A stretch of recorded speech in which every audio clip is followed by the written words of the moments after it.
You've got the look in your eyes. You're on a mission, burning ambition.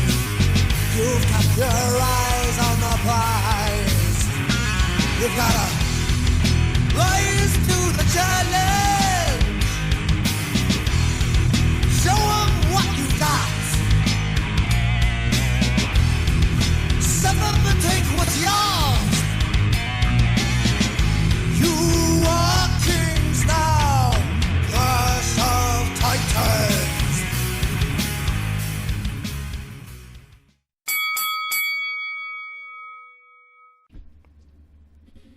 Hey everyone, this is Oh, sorry. This is Anthony with My Tornado. That's all right. Tornado Tag Podcast, episode number 63. Still working title. Our new thing is like we kind of come up with titles as we go. Like, oh, that'd be funny if we just named the episode that. Like, a lot of podcasts. Yeah. So we're gonna get into the news. Not a lot of news. We're gonna cover some stuff that's going on. Dark Side of the Ring. We're gonna talk about that, and then get into this week in wrestling. Our first news story. We'll let Brian take over here and talk about what's going on. Well, let's get the sad stuff out of the way first, because I'm sure everybody knows Shad Gaspard from Crime Time fame passed away. He was on Venice Beach swimming with his 10-year-old son. They got caught in the riptide. Lifeguards came out to try to save them, and Shad insisted they tried to save his son first, and they did, thankfully. But he got caught with a giant wave, went under, and then they found him about 2 days later. Yeah, it's very eerie. I've been on TikTok a lot lately, just kind of like watching videos. I don't know why. I just get stuck in these weird 14-year-old girl. Yeah. Well, no, listen, TikTok is like 3 things away from porn. But I don't really see underage kids on there, which is great.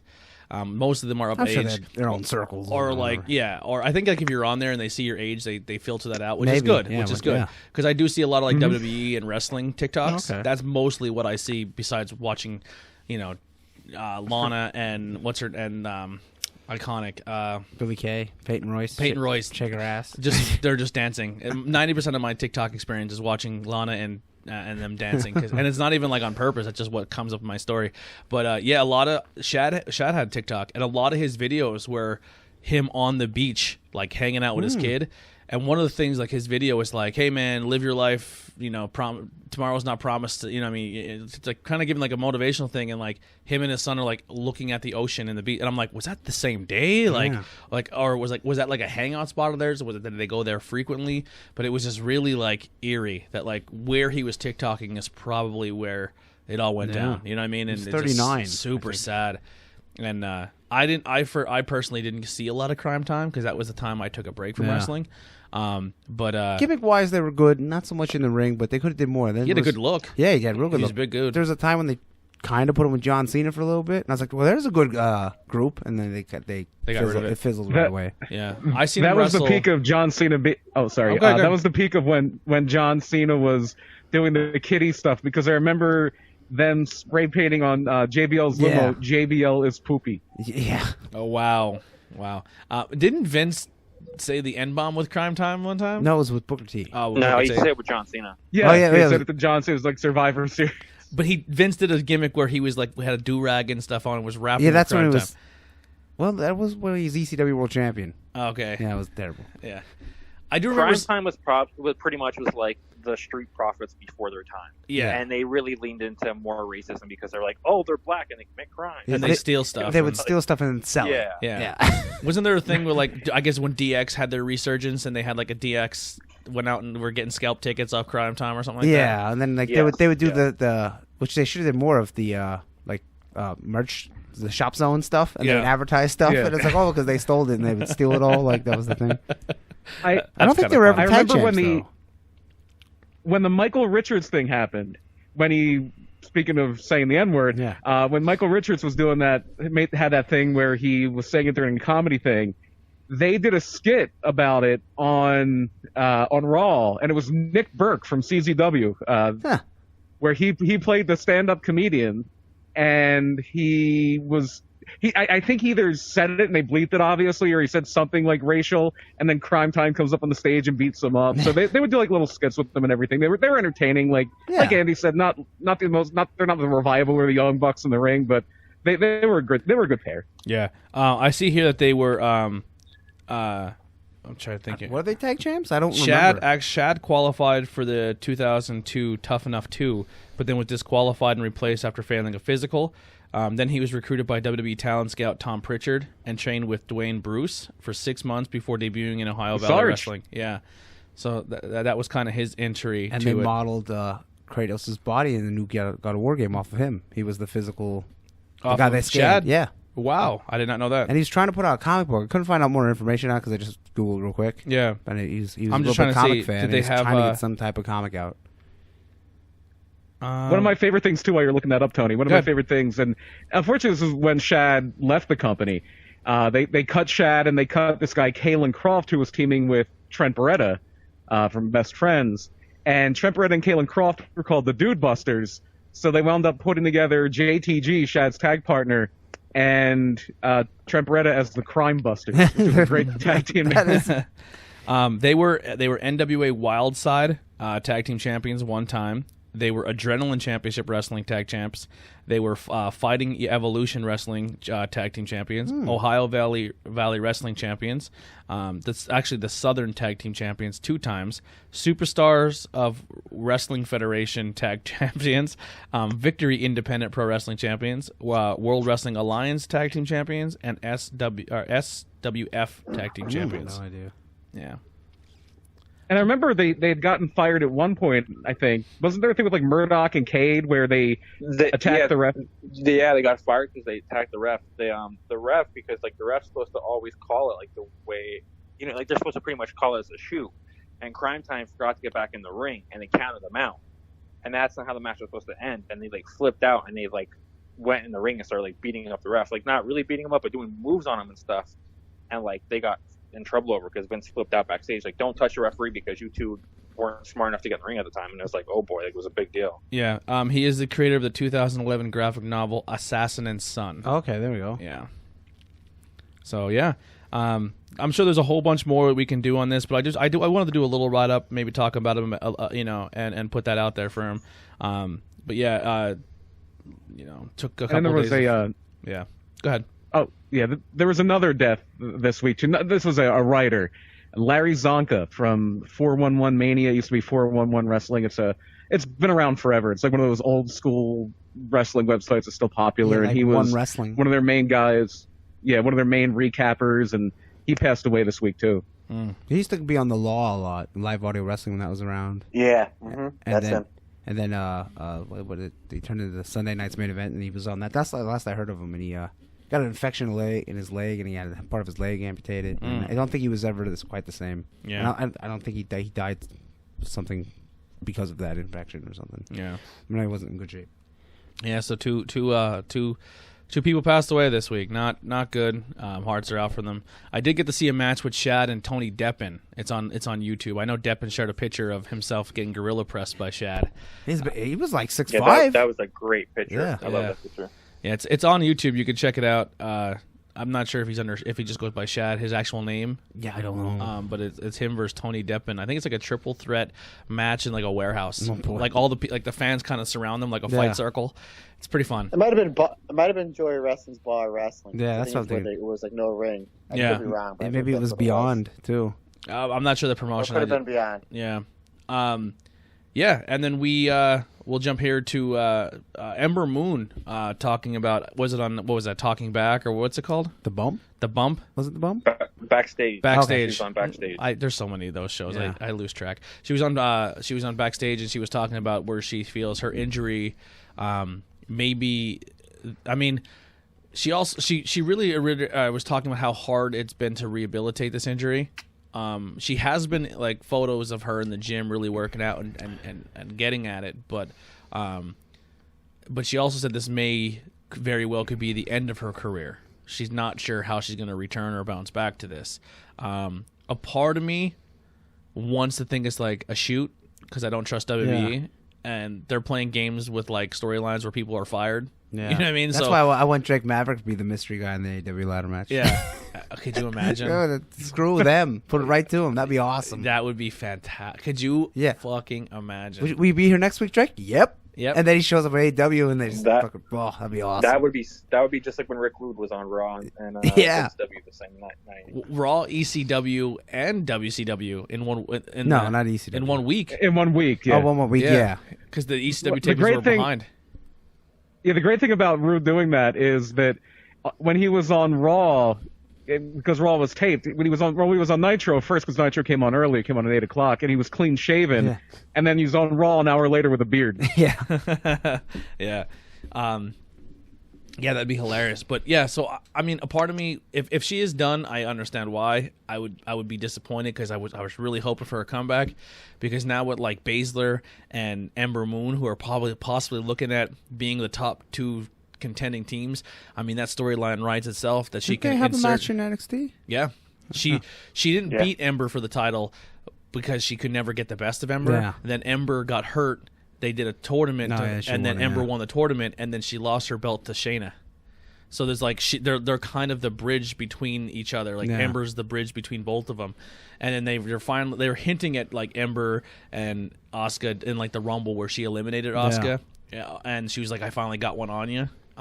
So it's like it writes itself, and it would be good for her to finally get a fucking storyline, because she is good at what she does, but they just never had anything for her since she's been on the main roster.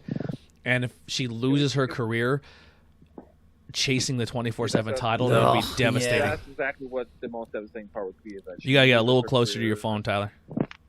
Oh, sorry. I was just saying it would just be worse timing that she would lose her career by doing something so stupid that she had nothing to do with. Like Yeah. the 24/7 title was so dumb. Yeah. Is that what happens? That's how she got Yeah, hurt? she, Yep. she was running. Oh, I know She was doing a running segment chasing after She Carmella. told For Carmella, the she goes, if I'm going to be doing this stupid skit, I'm going to actually be a part of it. And she said, so they said like, we're going to sprint from here to the curtain. And she told Carmella, she goes, don't play run, because I'm coming for you. And if I catch you, I'm taking you down. And Carmella, like, they like make it like get a kind of like a game after it. Yeah. And she was like, I guess she's faster than she thought she was with her little tiny legs, because she is short. And I guess she just about to hit Carmella as they were going through the curtain. And she kind of slowed down a hair so she didn't like run into her. And I guess when she went to slow down, she felt the pop in her foot, or her Achilles. Yeah. And then that was it. Didn't Edge have that injury? Or someone had one years ago. Her and Xavier Woods are both going through it, I think, right Yeah. now. Right? Yeah, they're both Achilles. Yeah, Woods is going through it too. Yep. And then not wrestling, but Kevin Durant, the basketball player, also has a Achilles injury. Yeah. Yeah. So it sucks. It's not. I've strained my Achilles. I don't think I've ever tore it.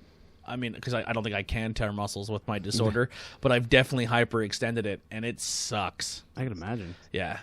I think it's almost impossible for me. They said it's like one of the longest injuries to heal. Yeah, if you hear a story where I tore a muscle, it's off. It's off my body, I think. Because I think with my disorder, I think there's no way I can at least where I would strain a muscle is probably where the extent of the feeling of what somebody would feel if they tear it. Because because my body will just, they're like rubber bands. They just go and go and go. They don't pop. Yeah, if that's the case, I probably It was should've- Edge, by the way. Yeah. Okay, that's what I thought. Yeah. I should probably have like 2 ACL, MCL destroys already, but luckily the kneecap just pops out of place, so it's great. It's a blessing in disguise at times. But yeah, so Ember Moon talking about her injury. I hope she comes back. But I do too. She can. I'm a big Ember Moon fan. Ric Flair signs a new contract with WWE. I mean, That's the Please don't go to AEW yeah, country. That's what that is. Here's Please, the please thing. don't show up on Dynamite and put Cody over in a promo. Yeah, it's funny because a part of me would say like Flair would 100% do it. Oh yeah, he would. And does not give a fuck that his daughter's champion. No. Conrad would say, "Hey," and then put him on, and then they get on, and then he'd put Listen. Cody over, and then he'd insult Cody, Yeah. and then he would have like MJF come out or something. Flair will do anything. That guy isn't. I don't know if he still is, so I don't want to be rude. But he was in so much debt at one point in his life that he won't turn anything down. Well, he said He's on the still- Austin podcast that he's better money wise now. Well, He that's still owes Kerry Silk $41,000. yeah, for Yeah. not showing that for the ROH weekend. Yeah, they paid him I think 10 shows in advance. Oh. And he showed up for 6 of them. Wow. And then I guess what happened is like two of the shows, one of them wound up on pay-per-view and like 1 or 2 was on the HD Net shows. And then Vince called Rick up and was like, "Look, you can't, like if you ever want to come back, you can't show up on anybody else's TV program," which made no sense because he wasn't under contract to anybody, so he was just trying to make money. So they paid him for 10 shows in advance. I think he only showed up to like 5 or 6 or something. So then Kerry was trying to get his money back, and he finally got a hold of Flair's lawyer, and he said something along the lines of like, "Look, you're literally like number 15 of people in line that Rick owes money to, and 1, 2, 3, and 4 is the ex-wives." He's like, and he goes, and it's gonna cost you about $20,000 just to get the ball rolling. He's like, so I shouldn't bother. He's like, no, don't even bother. It's a great lawyer. Even a thing with that. That's an awesome lawyer. Yeah, he just talks his way out of lawsuits, so that's a great lawyer. Yeah. No, he has all these people like, hey, I need money. He's like, yeah, you're never gonna get it. Yeah. All right, I listen to you. See you later. Have a great day. Well, there's even a thing with that where Kerry tried to get his Flair's old NWA belt because From High Spots. That was a collateral, but Flair had already had to give it to the High Spots guy because he defaulted on the loan to him. Yeah. Woo! I was at the one show that Flair was at. It was the one where he was supposed to be out there when Aries won the title the second time, and he came out for like this thing in the middle of the show, but then he didn't come out at the end. Oh, man. Manhattan Mayhem 3. You know, Yep. it's a shame because I was watching the first documentary that came out, World Class Wrestling, the one like years before the WWE did. They were talking to Gary Hart, and they said Ric Flair, when he was NWA champion, he came in for a weekend. So Friday, Saturday, and Sunday. He said 10% of whatever Flair made, he had to give back to the Alliance for expenses. He said, but he wrote a check for Ric Flair for wrestling for 3 days for $33,000, and that was in 1983. Wow. So here's a guy that made over $30,000 after the taxes and the Alliance was paid. He made that much money in the early 80s for 3 nights of wrestling, and that's pretty much what he made all the time. And a guy who was like dead broke. It's just sad. How much money? Well, he lived that lavish lifestyle. Like the lifestyle did. he portrayed on television, he really lived, and like that was so expensive. And I bet them wives took him to the bank too, like Charlotte's mom and stuff. So don't get married more than once. That's the moral of that story. Ben gave me a really, really cool beer glass from True Class Glass. Matt, you may be interested in this. It's called True Class Glass. They have like 4 or 5 of them, but the Ric Flair one, it's Ric Flair's face in gold on like a nice little tulip style glass, and it says woo around the bottom, and then there's like jets and girls and like silhouettes of girls and lines of coke and joints and booze bottles and extravagant 80s things. Like a diamond ring. It's awesome. They have that one. They have a Stone Cold one, an Undertaker one, and I believe an NWO one. That's funny. Is the NWO one just NWO? Yeah. It's funny that Matt was just bringing up the old NWA thing where the champion would get 10% of the house when he was on the card. It reminded me of the story I heard somewhere about Chris Candido when he was NWA champion, and he was in an airport, and he saw Lou Thez at the airport. And he's like overwhelmed, like he had to go up to him. He's like, "Mr. Thez, it's an honor to meet you." He's like, "And I'm the NWA champion now." And Lou Thez was like, "Yeah, make sure you count the house so you get paid right." And Lou Thez thought the NWA champion was still getting a percentage. Yeah. And then Candido figures out, he's like, "I would make way less money if I was getting paid 10%." That's great. Our last little news story. I keep staring at it here, and I'm debating or not if I even want to talk about it. I mean, you have to now. He is a legend. But I'm just not into like when people just like, obviously in the wrestling websites and stuff, it's dirt and it's people talking shit on each other and it's negativity, so people eat it up. But I mean, Cornette, I guess, said some stuff about Becky and Dana Brooke. We can kind of brush over it. Tyler knows most of it. I really don't listen to Cornette or follow him too much outside of Dark Side of the Ring stuff. That's about the most Cornette I get. But what exactly was said, and we'll kind of just get through it. Well, I'm pretty much paraphrasing because I don't know, I didn't go over word for word what he said. But with his whole thing with Becky, he was pretty much just saying, like, why would you have a baby now when you're on the top of the world and you're making millions of dollars? He's like, would you want your wife to come home and be like, all right, babe, I'm done making millions of dollars. Now I'm just going to be a regular old bitch. And it's just like, for him to say that, it's just like, no, that's not necessary. Maybe it was. I think his point at the beginning was a valid one because he said, "Why didn't you just wait 3 years?" His point at the beginning was valid, but then he just started insulting, saying like, "Oh, then she's gonna ruin her body, and then she's gonna have nasty stretch marks, and she's never gonna look good again. And but when she comes back, she's never gonna be the same." And it's like, okay. I think a lot of that is him doing it up for the show. Yeah. And because because he knows when people, like he says stuff like that, he it catches on. He knows it pisses people off. He does it up a little bit. But I kind of get his point. And he's a heel manager. If I was Vince and Becky came and says, hey, I'm pregnant, I'm like, I'm losing one of my top stars for a year. Yeah. I wouldn't be too happy. I mean, you gotta fake it and be like, oh, that's great. And in your mind, you're thinking, fuck. Well, that's a kind of, I don't want to. And then you're probably gonna lose Seth for a month or two. Yeah. You know, so and like, I don't want to come off as like. I mean, you know, you want to say good for them. Was it planned? Who knows? Maybe not. Realistically, probably I'm gonna say no. Probably not. Well, Seth said on the Corey Grace podcast that he totally left the decision up to Becky. You know, like what they want to do once they got pregnant, and Becky told Seth, "I'm 33 years old. Like, what? You know, in 2 years I'm gonna be 35, and it's gonna be really difficult for me to have children. Yeah. Like it's now or never, and I've always wanted to be a mother." So Seth was like, "All right, then I'm 100% supportive, and like let's do this. Let's have this baby." You know. Yeah. So like it was totally her idea, and then, like good for her. Even you know, before what she wanted, that, then, like, totally behind it. If you're having sex, and you're not using a condom, you're shooting inside. What do you think's gonna happen? Yeah. You know. Yeah, so it's probably ladies and gentlemen, Andy Header with 11th grade sex ed. Yeah, breaking it down. In case you weren't sure what happened. No, that's their choice. You know, 100%. You know, and it is. God bless them. I don't want. I mean, it's a double. I do support female rights in that aspect because women do have. I would hope so. Women do have. I mean, there's people like if you say like, well, here's my feminist rant here, they're gonna be like, oh, f you femnots. Like that's not the case. Like, listen, every movement has good people and bad people. You know what I mean? Yeah. And I think the idea of feminism is good, and it is something that everyone should support because everyone should have a shot. Like that's one of the things when it comes to being a professional or a career or even an athlete, and you're a woman. You know, it's like a man can have a kid and still do his career. Yeah. Where a woman's like it stops for them. Yeah. You know what I mean? But I mean, it kind of has to. I mean, yeah. A little bit. I mean, you can't do physical stuff. Yeah, and some physical stuff. And can't be taking bumps. Yeah, she can't wrestle through that. And then to have Seth have some armchair critics say you're an idiot for ruining. You're at the top of your game. It's like.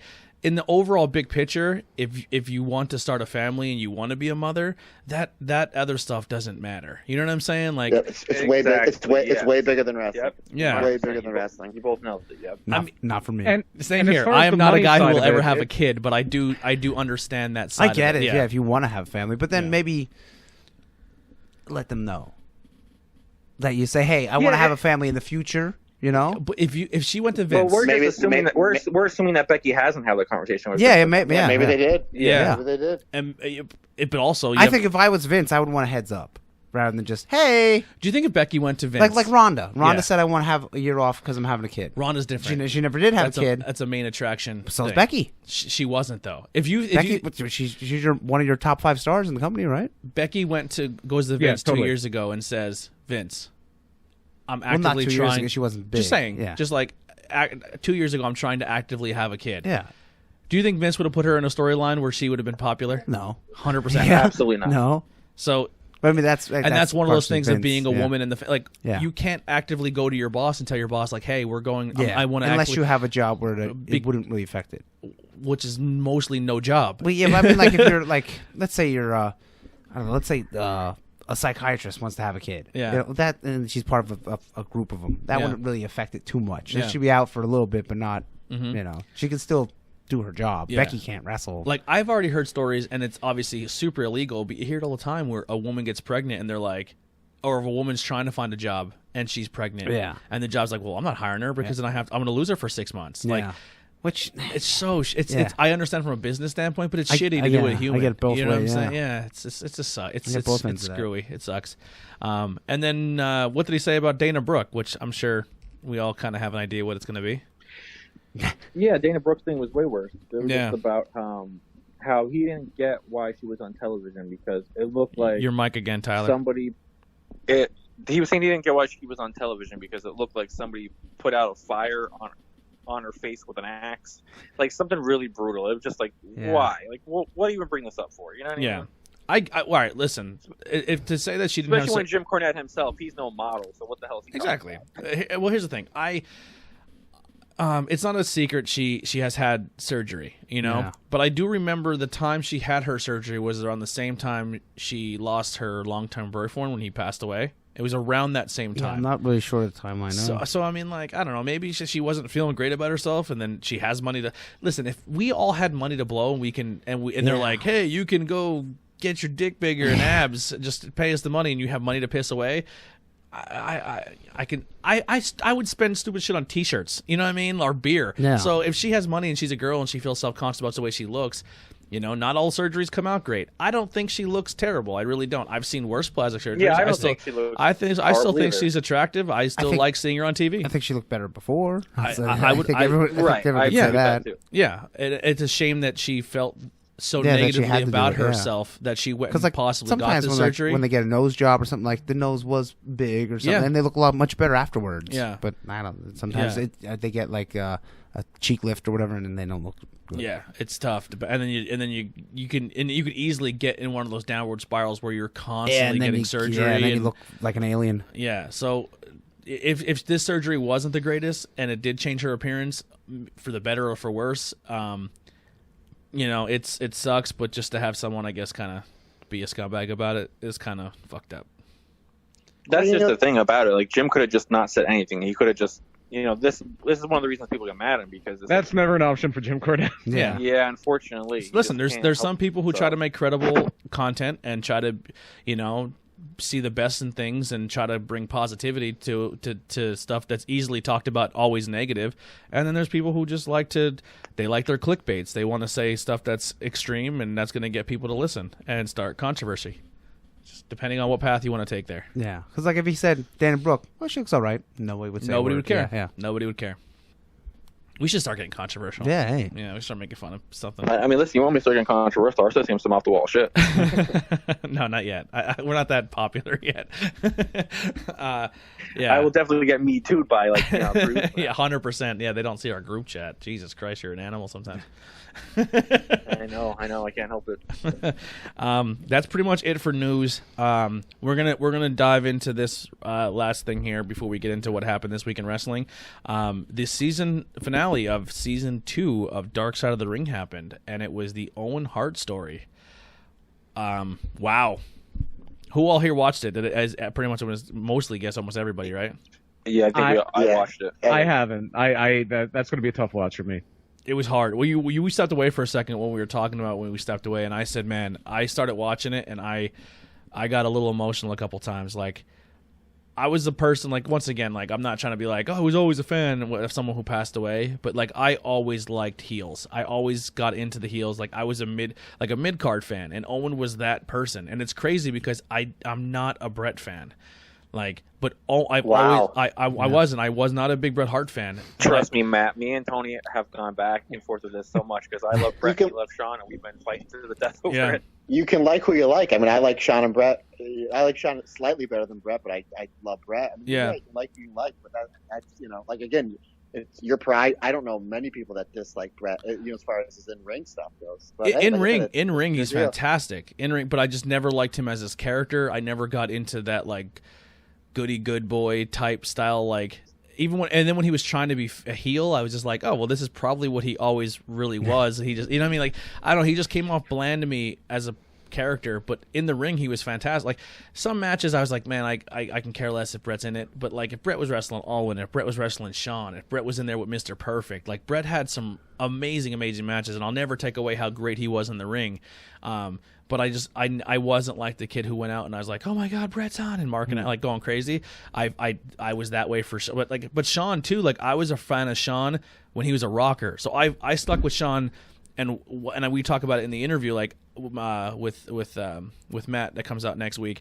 Like, I watched Shawn go from a tag team to a mid-carder to a world champion, and that was a cool progression to watch your guy Bret go did through. the same thing, though. And Bret 100% did this, and around the same time. So it was and Bret Yeah. did the same though. Yeah, 100%. I'm not taking away from that, but like I said, I wasn't a fan of Bret as a character, but I respected him when he's in the ring. But I always, like, when Owen was on, I was like, man, he's funny. Yeah. You know what I mean? Even when he's a heel, he's entertaining, and he's so good. Yeah. He was doing stuff that you didn't see before. You know what I mean? You watched some old matches. He was doing tombstones and stuff in WWE. And like, whoa, like, fantastic. And when he was a heel, man, he was so good. And it was like, I always got into when people. Go ahead. When Bret and Owen had their match, like WrestleMania 10, like, oh my God, the match fantastic, was so damn good. Yep, and so good. And then Bret held the rope down for him. Yep. Their SummerSlam cage match to me is still my favorite SummerSlam match. Well, it's either that or the Bulldog match. Yeah. Well, here's the thing too. Rick Rude versus Ultimate Warrior, which was really good. I'm the older brother, but growing up watching Owen, I wasn't an older brother, but I was the youngest cousin. So I always had that, like, I was always trying to prove myself mentality to a bigger family. Mm-hmm. So I related to Owen in that thing, and I never felt like I was accepted. Like, that was something I went through mentally, where I didn't feel like I fit in. I never felt like I was part of and I grew up in a bigger family. Not saying if that's maybe the case, but that's just the way my brain perceived growing up. So watching Owen, I was like, he's the Blackheart. And I'm not a big Brett fan, because it's like, well, he's the guy who gets everything because he's the golden child of the family. And then Owen steps in, and they're doing that storyline, and I was like, that's my dude. You know what I mean? Like that Blackheart. I was a big supporter of Owen taking the belt off Brett during that feud. I really thought that should have happened. Yeah, I think so too. My favorite was the 2-time Slammy award-winning Owen Hart. That when he came out with the 2 Slammies and the tag belt, that was great. Yeah, and the caution tape. I like the caution tape gear. Him and Jeff Jarrett together were awesome. They were tag champs, right? Yeah. Yeah, they were tag champs. Yeah. And then I think the night that he's going to die, he's going to win the Intercontinental. And that he did die. Yep. I believe pretty sure he's going to win the Intercontinental belt. At a pay-per-view called Over the Edge, yeah. Oh, my God. The one thing I didn't know until I just read it, and I don't think they covered this on Dark Side of the Ring. Apparently, he was supposed to have Max Mini. Remember him, Masquerade Sagrada Jr.? Mm-hmm. As like a mini Blue Blazer, he was supposed to come down with him. So 2 people almost died doing that stunt. Yeah. Wow. I didn't know that either. The podcast that Conrad does with the 2 guys that produced Dark Side of the Ring Make It, they were talking about that. Came out yesterday? Yeah, he... well, the reason he came back as the Blue Blazer, they talked about it in the documentary. Spoiler alert if you didn't watch it or you haven't been following the stories, for the last, 20 years now, however long it's been since it happened. They wanted him to do an angle where he was cheating on his wife with Deborah. I don't even remember that. Well, that's what they were pitching. Yeah. And Owen's like, I'm not doing that. Like, I'm not doing these Jerry Springer storylines. And he's like, I'm just not doing it. He's like, that's just not my thing. He goes, I have kids. That's not what I'm going to, like, I'll be a heel. You want me to go out and hit a guy with a chair? I'll hit a guy with a chair. You want me to be just ungrateful? I'll be ungrateful. But I'm not going to do some stuff where I'm cheating on my best friend with my wife. Like, you know what I mean? Like, I'm just not doing it. I'm not doing that story. Some people are uncomfortable with that. And if they're uncomfortable, make them do it. So then I guess he pitched the idea is like, well, if you want like goofy, wacky stuff, I'll just come back as the Blue Blazer. You know what I mean? I don't want to, but I will. And they're like, oh, that works perfect. You know what I mean? That was pretty good though. It was funny. Yeah. So that's the most of it. Yeah. So that's kind of the reason why he did that thing is because they wanted him to do more like adult themed, and he didn't want to do it. Yeah, he wasn't a fan of it. Owen being the token white guy in the Nation of Domination was always the best. That was hilarious. Yeah. But yeah. Anything else in the documentary that you guys got out of it that you're like shocked or was maybe tough or? I thought that just with Martha, because I know Martha wouldn't do any interviews with anybody, and then when they were doing the Owen thing, I'm like, wow, that's weird. And that, because I know that they're all about getting as many people as possible. So when they announced it a couple months ago, I was like, I wonder who they got for it. And then they were on Jericho's podcast, like basically doing a little preview.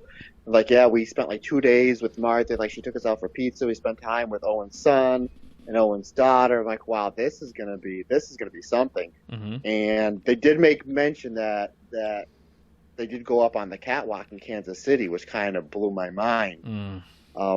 So that was something. And then when they do go through that, I was like, wow, that's just got to be. I can't even imagine. Like, that just got to be heartbreaking. But I guess like the only thing like from like a negative is I just don't understand how it's like it kind of like broke up the family. Yeah. Like it broke because of the whole. It's like I guess I kind of see Martha's side to it where we don't want Owen involved in the Hall of Fame, where Brett is like, no, like I think this is what Owen would want. And you figured, well, who knows best? Would it be his big brother, who was his best friend, or his wife? So it's just right, like, exactly, yeah, again, right. I mean, we're and obviously we're not in the Hart family. We're just fans. So it's just like, where do you go from there? Like all the wrestlers, the boys, they all want him in the Hall of Fame. And I see Brett's point where it's like it's erasing his legacy, but his wife.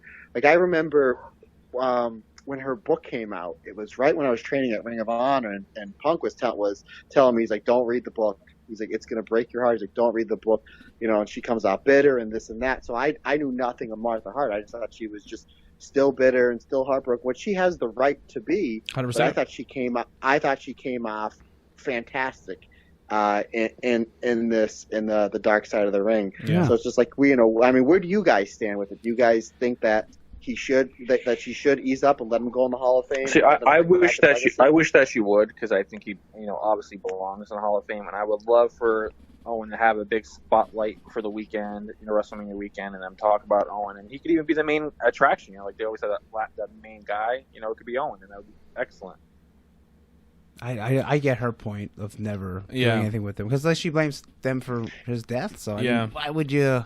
I'm torn. I'm very torn. So I'm 50-50. I think I'm with you on it. I'm like 50-50 on it. It's tough. A part of me. And Definitely. Real quick, I wanna put up the fact as well as when people, if you don't know the Owen Martha situation, it's not what you see on the movies and the TV where guy meets girl, has 2 kids, and the wife's just trying to get everything off of death. They've been together since like they were 15. Like man, how about that? That's something. They've been, you don't hear that too often. Yeah, so like not only was like, and I know you said like the big brother, like who knows best, the big brother or his best friend.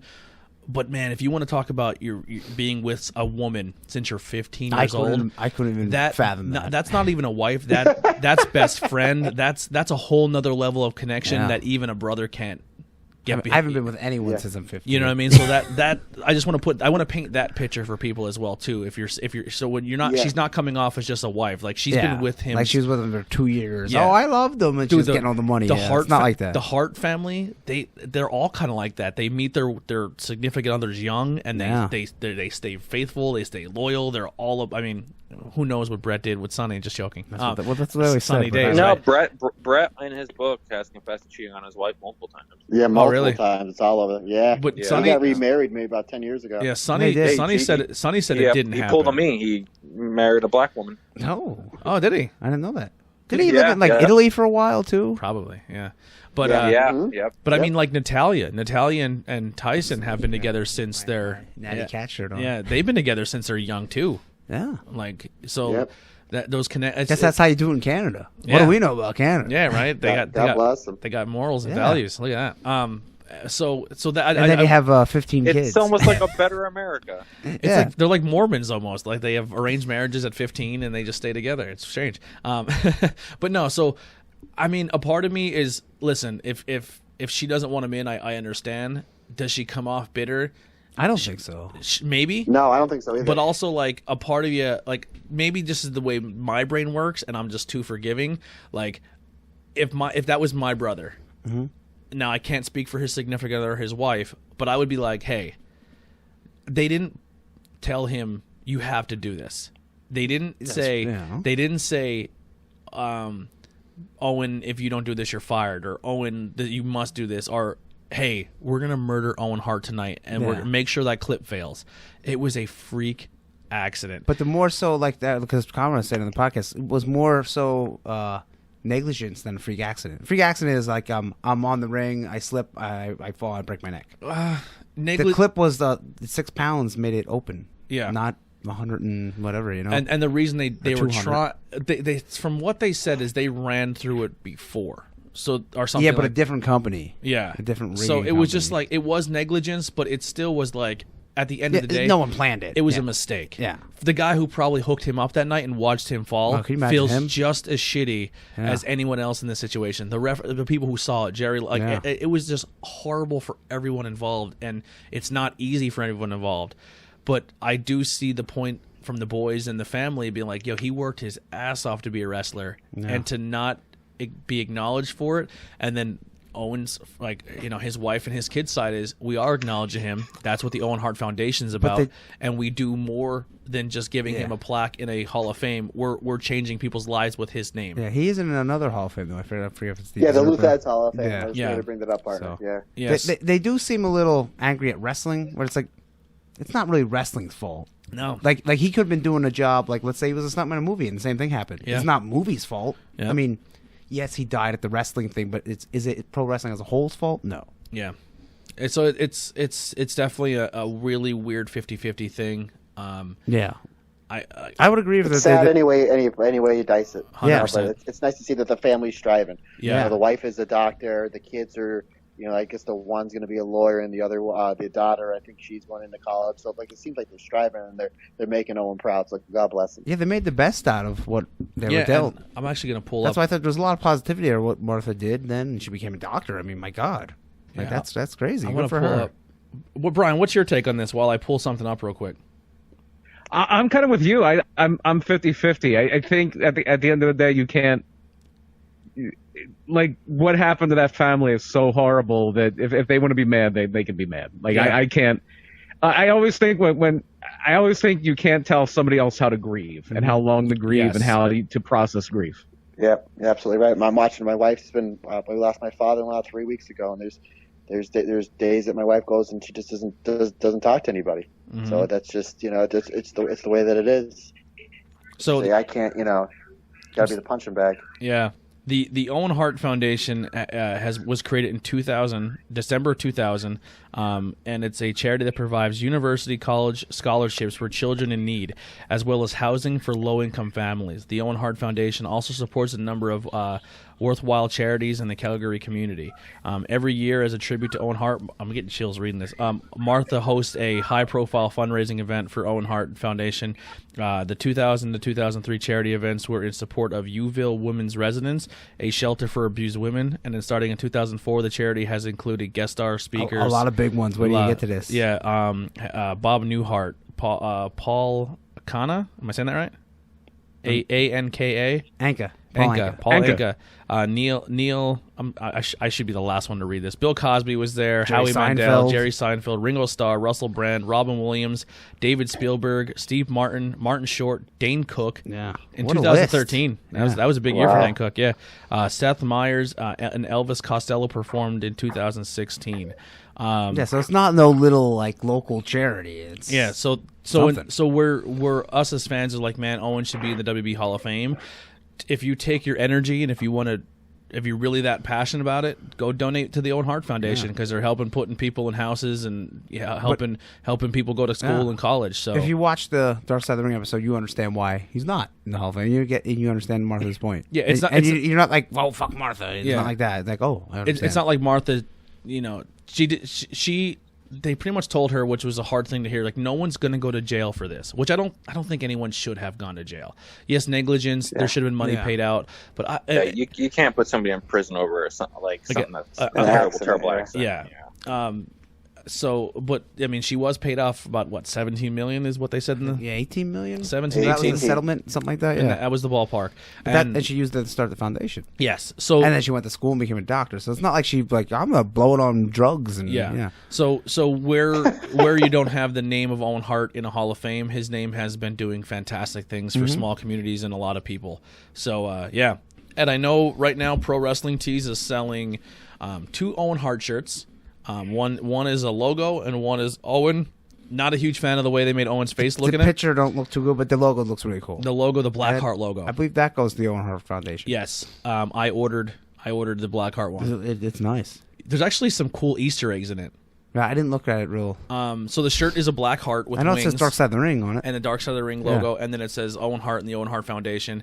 But underneath the heart, were like kind of like there's like things. Yeah. There's checkerboard in it. When he was with Coco Beware. Oh, okay, yeah, the high energy. Yeah, so there's a little high energy Easter egg in there, and I wonder if it's like a blue blazer mask. Then maybe she hates it. Maybe it's not in there, but I honestly I should probably look at that real quick. But yeah, I just seen the high energy checker thing. I was like, that's kind of cool. They snuck that in there. Yeah. Also, the new foundation, he had the checkers too. Oh yeah, that's right. Yeah, Coco. The new foundation. The new foundation. Some bad tag teams there. Should be like there's a picture of Yoko. There's a really good match on the Royal Rumble, the Flair one with them and the Orient Express. Yeah, very underrated. What is everyone in the chat's favorite? Oh boy, I just seen a shirt that I forgot about and I like it. remember the Owen 316 shirt? Oh yeah, I just broke your neck. Oh my god, funny. What are some of your favorite your favorite Owen moments or stories? Like I said, probably my favorite Owen match is probably him versus Brett at Mania 10. Favorite moments, I love when he won King of the Ring. Like kind of rubbing it in Brett's face. I love that. That was awesome. He became the King of Hearts. The King of Hearts, which is great. When he won King of the Ring, for me, that's when King of the Ring felt legit to me. That was like the first guy I watched where I was like, that's a cool thing to win. You know what I mean? So Harley Race didn't feel cool to you? I really didn't watch Harley Race. I was too young. That one wasn't on TV. Yeah, like I think the first one on TV was Brett, right? On pay-per-view, yeah. Pay-per-view, yeah. Was the Wrestling Classic a King of the Ring thing, or was that just a tournament? I think it was just a tournament. No, the first tournament that was on TV, Tito won. Yeah, because the Wrestling Classic, you didn't win anything, I don't think. You just won the tournament. Kind of like the first Royal Rumble. You're the Royal Rumble winner. Good for you. You get the winner's share of the purse, Andy. Yeah, the winner. Oh, I do see the checkers now.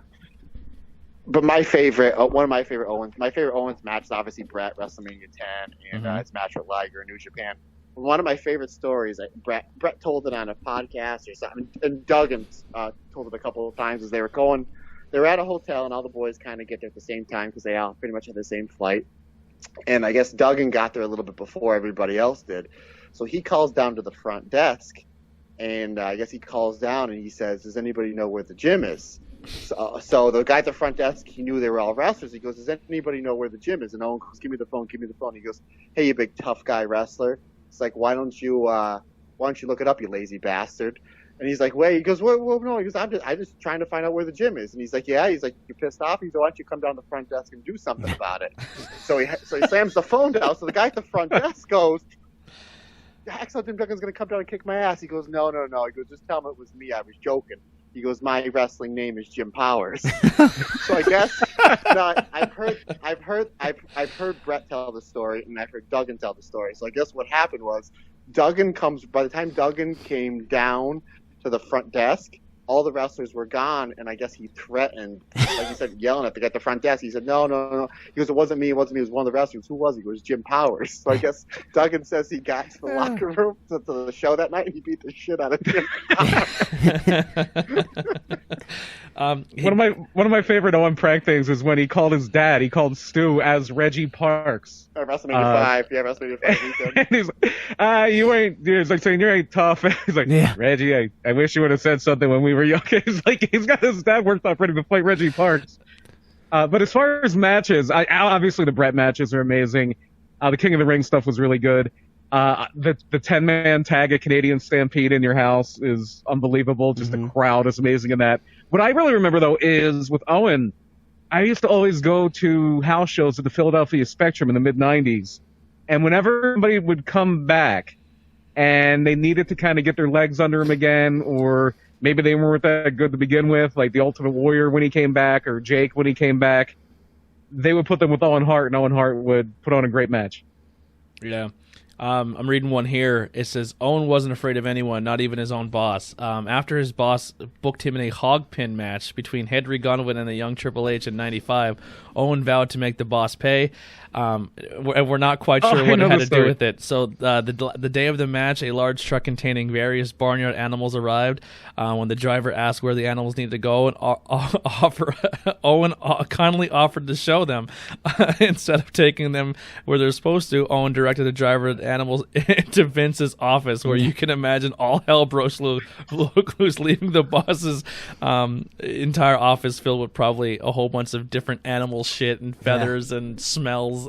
So Owen, I mean, there's the list goes on and on. You can find tons of different pranks that Owen did. He would hide people's bags, hide stuff. He would call people as Stu Hart too. Yeah, he would call people and do voices. Actually, during the documentary, when his wife got called the day he passed away, she thought for sure she was being ribbed. Yeah, by Owen. Yeah, she thought Vince. Yeah, she thought Vince. She thought Owen was pranking him, which is yeah. Did you guys ever hear the Harley Race story? I was reading it, but go ahead, you could tell it. It's I'll go through it real quick.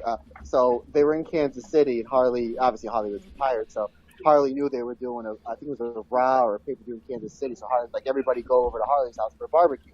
And obviously everybody did it because the Harley Race was probably the most respected wrestler of all time.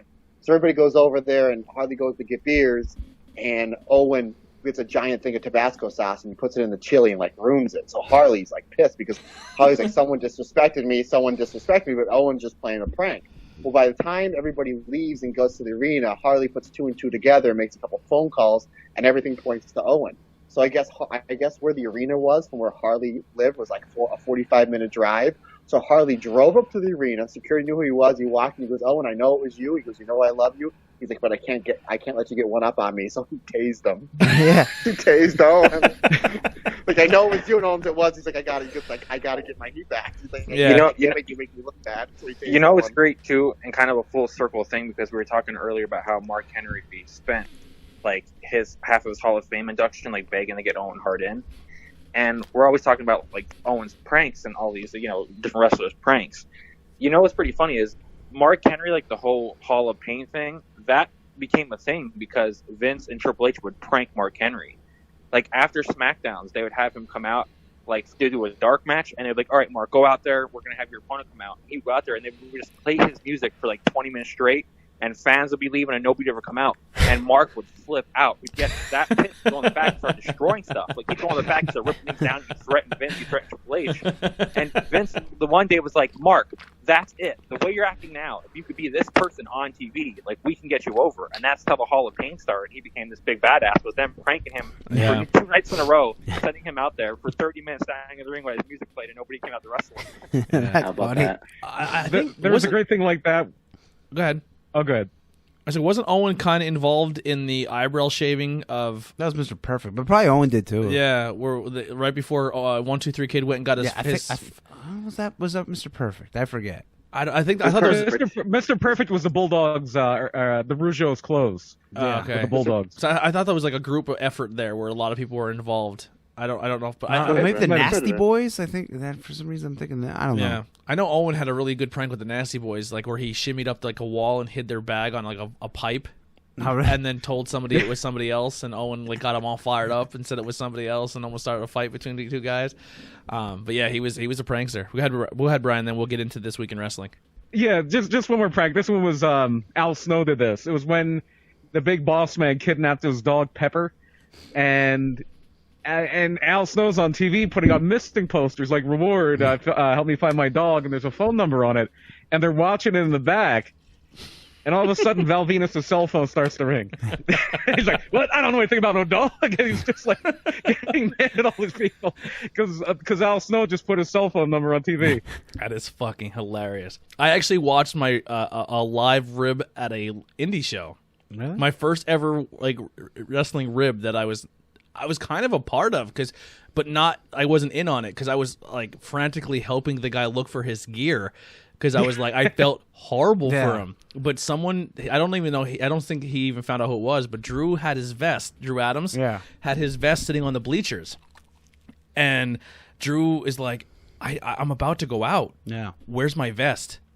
And he couldn't find it. Yeah. So he wrestled the whole match with no shirt on. Yeah. And and people were kind of picking on him because he's kind of scrawny and bony and stuff. And he came back and ended up finding his stuff like buried under a pile of stuff. And he's like, someone ripped. He never found out who it was. Yeah. But like, I was so frantically trying to help him find it. I was like, I bet he thinks I did it. Yeah. You know what I mean? Like that's a pretty good one. Yeah.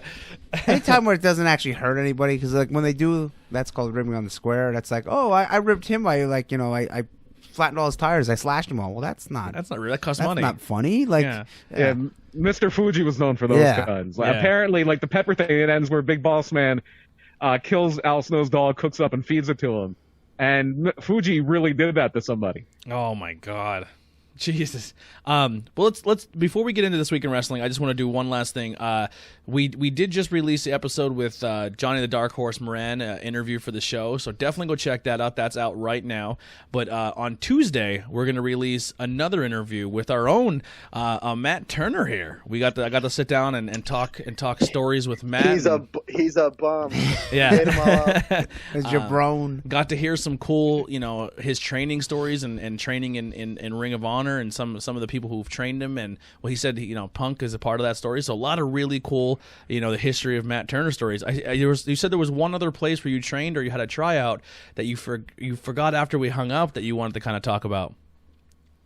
Yeah, I guess I'll tell it real quick. I mean, for me to go into detail, it'll probably take about a half an hour. I know we don't have that time, but back in 2005, I actually had a tryout for New Japan Pro Wrestling, and I flew out to California. And I didn't know this at this time. Punk was in OVW.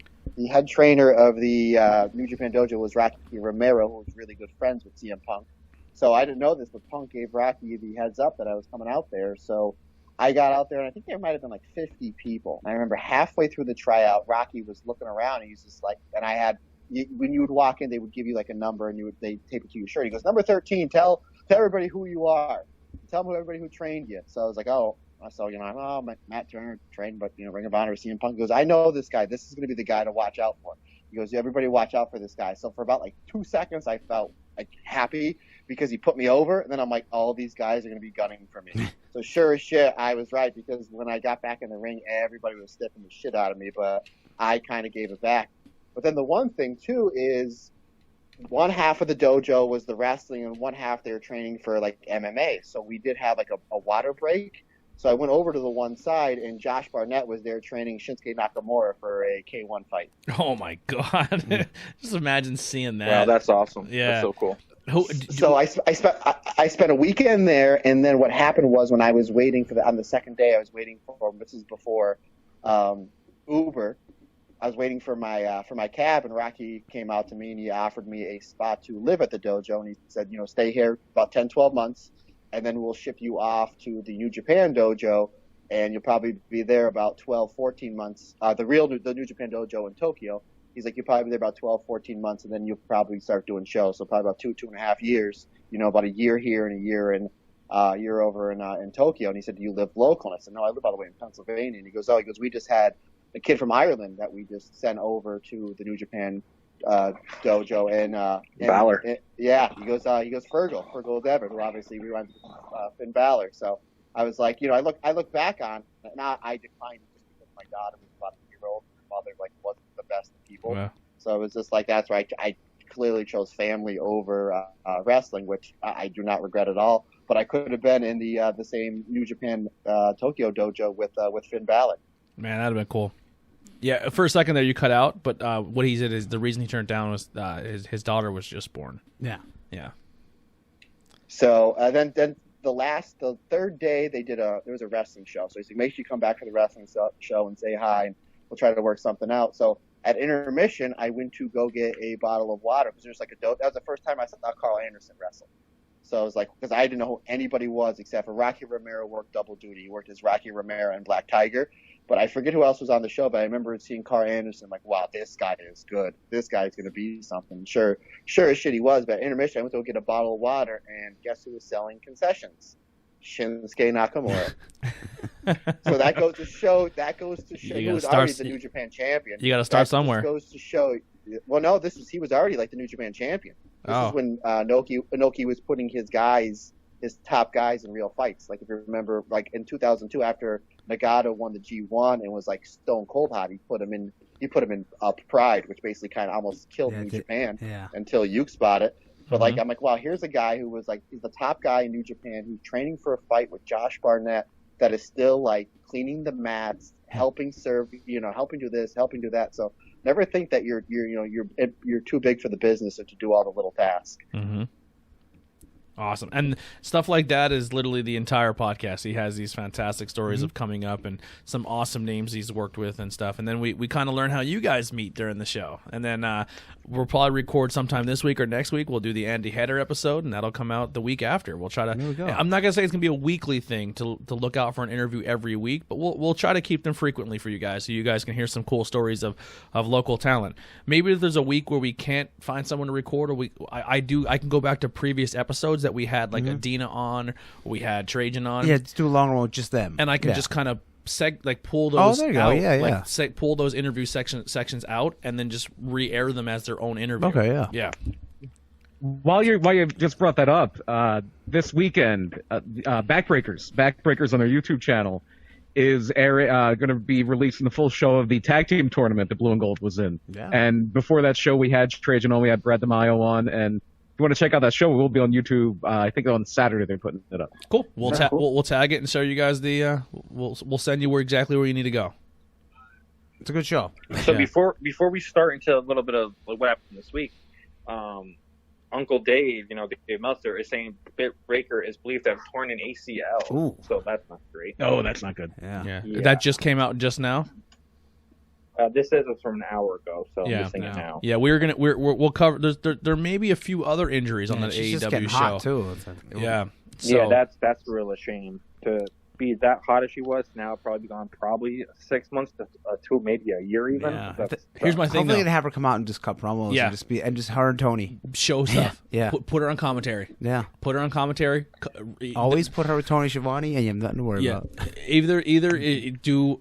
And like updates from her dentist thing, like what she did at her promo, 100%. That'd be great. Just send her a really high quality camera. Yeah. Have her record stuff and because they're all about doing those being the elite stuff. Yeah. Keep her in the face of the audience. Do not let her disappear right now because it will ruin. Yeah, don't let people forget about her. Yeah, it might be a blessing in disguise because she'll just get a lot of character work in. Yep, 100%. She'd do injury updates, and she even come out and she'd just say, "There's no news this week." And she'd insult the town and leave. Yeah, like the RNN thing, basically. Yeah, you're lucky I'm hurt. I'd come out there type deals. Could have Tony Schiavone because she can't walk. He's like running, getting everything for her. Yeah, and he's pushing her in the wheelchair, serving her coffee. They could do a lot of stuff. Yeah. And even though she's only a dentist, that she's doing she's her own doctor trying to fix her own ACL. All right, cool. So we're gonna do like a trimmed fat version of SmackDown, Raw, NXT, and AEW because we are running a little longer here. So if it's a really big thing we could talk about, we'll do it, but we'll try to kind of blow through this a little quick. Yeah, just to speed through SmackDown first, you had Otis on with Miz and Morrison. And I like what they're doing here. They're just trying to make Otis relatable. They talk about him having a learning disability. He was mocked and picked on as a kid. And they're just trying to make him a traditional, sympathetic babyface that you would want to root for. Yeah. But what it boils down to here is that they announced that it's going to be Miz and Morrison later that night against Otis and a mystery partner. Then your first match was a tournament match. Elias beat King Corbin. Not a bad match. In the IC title tournament. That's when I'd go get popcorn morning. I was actually hoping that you would have watched that match just to see if it did anything for you. I thought it was a fun match. I enjoyed it. I thought it was a fun match too, but I just hate when the matches have obvious winners. I knew it was obvious Elias was going to win because in the same bracket, it's two heels on the other side. The winner of that was they're going to face either AJ or Nakamura. So I knew for how much they've been pushing Corbin, I was actually surprised Elias won. I thought that was a Corbin match all day. Right. Okay. Yeah, it seems like Elias, they're doing a thing where he has his number. He beat him at Mania, he beat him here. Mm-hmm. Then you had Dana Brooke beat Naomi in a quick match. I wish they gave him a little more time, but it was a good match. They had a really good match on the King of the Ring qualifier, I thought. I thought they had an excellent match. Yeah. A couple weeks back. Then we had a Charlotte Flair promo where she started to kind of drive a wedge between Bayley and Sasha. Yeah. Her makeup is back to being on point again. Remember when she was doing that natural makeup look? I don't like that at all. Yeah, she looks like a Disney villain, and she looks sexy. Yeah, she looked as good hell. when she came out on NXT. Oh, yeah, her makeup is always on point. Yeah, always. She looks great. But go ahead. And apparently the plan with her right now, because she's working with Bayley, and Bayley's a heel, she's working with baby faces in NXT. I guess she's not really a tweener, but they're trying to paint her as more of she's a star. She's not good or bad. She's just a superstar. Oh. She's a Flair. Yeah. She's exactly what she needs to be. Yeah, there you go. Yeah. And in another Intercontinental title tournament match, Daniel Bryan beat his training partner. Yeah. I thought it was funny how he said afterwards, when they were interviewing me, he's like, I won the title at a ladder match at WrestleMania, and I had to give up the Intercontinental title because I was injured, and I never got a shot at it ever again. I'm like, did you get a shot at WrestleMania? Exactly. That drove me crazy. I'm so glad somebody else thought of that match. Because when I said that made me so annoyed. I was like, you just wrestled Sami Zayn for it at Mania and lost. Yeah. Continuity, never their strong suit. And then we didn't talk about that. Drew Gulak's contract ran up because he asked for a raise, and they said no. And when he asked for a raise, they said no contract. Yeah. Because they're looking to spend as less money as they can. So they should do that with Dak Prescott. Yeah. So Drew Gulak is out now. Here's the thing. $175 million. You have a Drew Gulak. Would you really ask for a raise right now? Yeah. Well, here's the thing. You're not going to give Drew Gulak a raise, right? But you're going to re-sign Ric Flair so he doesn't show up somewhere else. Yeah. So you're going to get rid of talent that you can work with. And what's Ric Flair really going to do? Make a personal appearance? He's going to walk up and go, woo, and walk away. Yeah. And then here you got a guy. And how wrestling. about that Drew Gulak Bryan match? I mean, they didn't throw one strike against each other the entire That match Yeah. was amazing. So It was good. a So good. Beautiful match. And you let a guy like that go. Crazy. Because they don't. I hope value that he him. resigns. I hope this is not the last time we see him in WWE. He might not. Yeah, he might resign. Listen, he's one of those guys I think you'll see with the resurgence of Ring of Honor and everything kind of coming back. Wrestling's going to be interesting to see where all these free agents where'd they go? Yeah, and Drew Gulak's another I- hot commodity. Japan. I would love to see Gulak do Bloodsport. I would love Yeah. it. Wow, yeah. I would love to see Gulak show up on Saturday in that ladder match. That Yeah. would be great. That would be- awesome, It would too. be, yeah. That would be He's free. It was a contract thing. His contract expired, so he would be free Yep. to do it. that would Yep. be a big thing. Like if you can like that free spot, if done right, you can get a guy to fill that in and be a big heavy hitter, like someone who you just seen on weekly TV Yeah. somewhere else. That would be huge. And the thing I said earlier when I was saying the match, that was something that WWE tweeted out. People thought was very disrespectful. It was like Daniel Bryan defeated his training partner. They didn't even put Yeah. Drew Gulak's name. Horrible. He In doesn't the, exist in the tweet. anymore. Listen, I like the WWE's roster. I think I'm at the point where WWE as a company, they're dirtballs. Yeah, they're they are. scumbags. Did you see that? Reminds me of what their lawyer tweeted out to Martha Hart. Yeah. Yeah, that was McDevitt, like, yeah. why even do that? Like as a company, it's hard for me to say I support WWE, but I do really support their talent and the Yeah. people they have on their roster. So That's literally been my entire relationship with WWE for the whole entire time. I always think the company's a piece of shit, but I love their talent. yeah, it's hard for me to turn my back and say I'm not going to watch this product because I'm just doing myself a disservice by not watching guys like Daniel Bryan, AJ Styles, maybe at not their prime, but like at least at some point in their career. You know what I mean? To be a wrestling fan, and I wish I didn't do this when I was younger with WCW, to turn around and say like I'm not going to watch these guys because I just don't because I don't like the company. You're just doing yourself a disservice as a wrestling fan. And now you're like me. I'm trying to play catch up. You know what I mean? Yeah.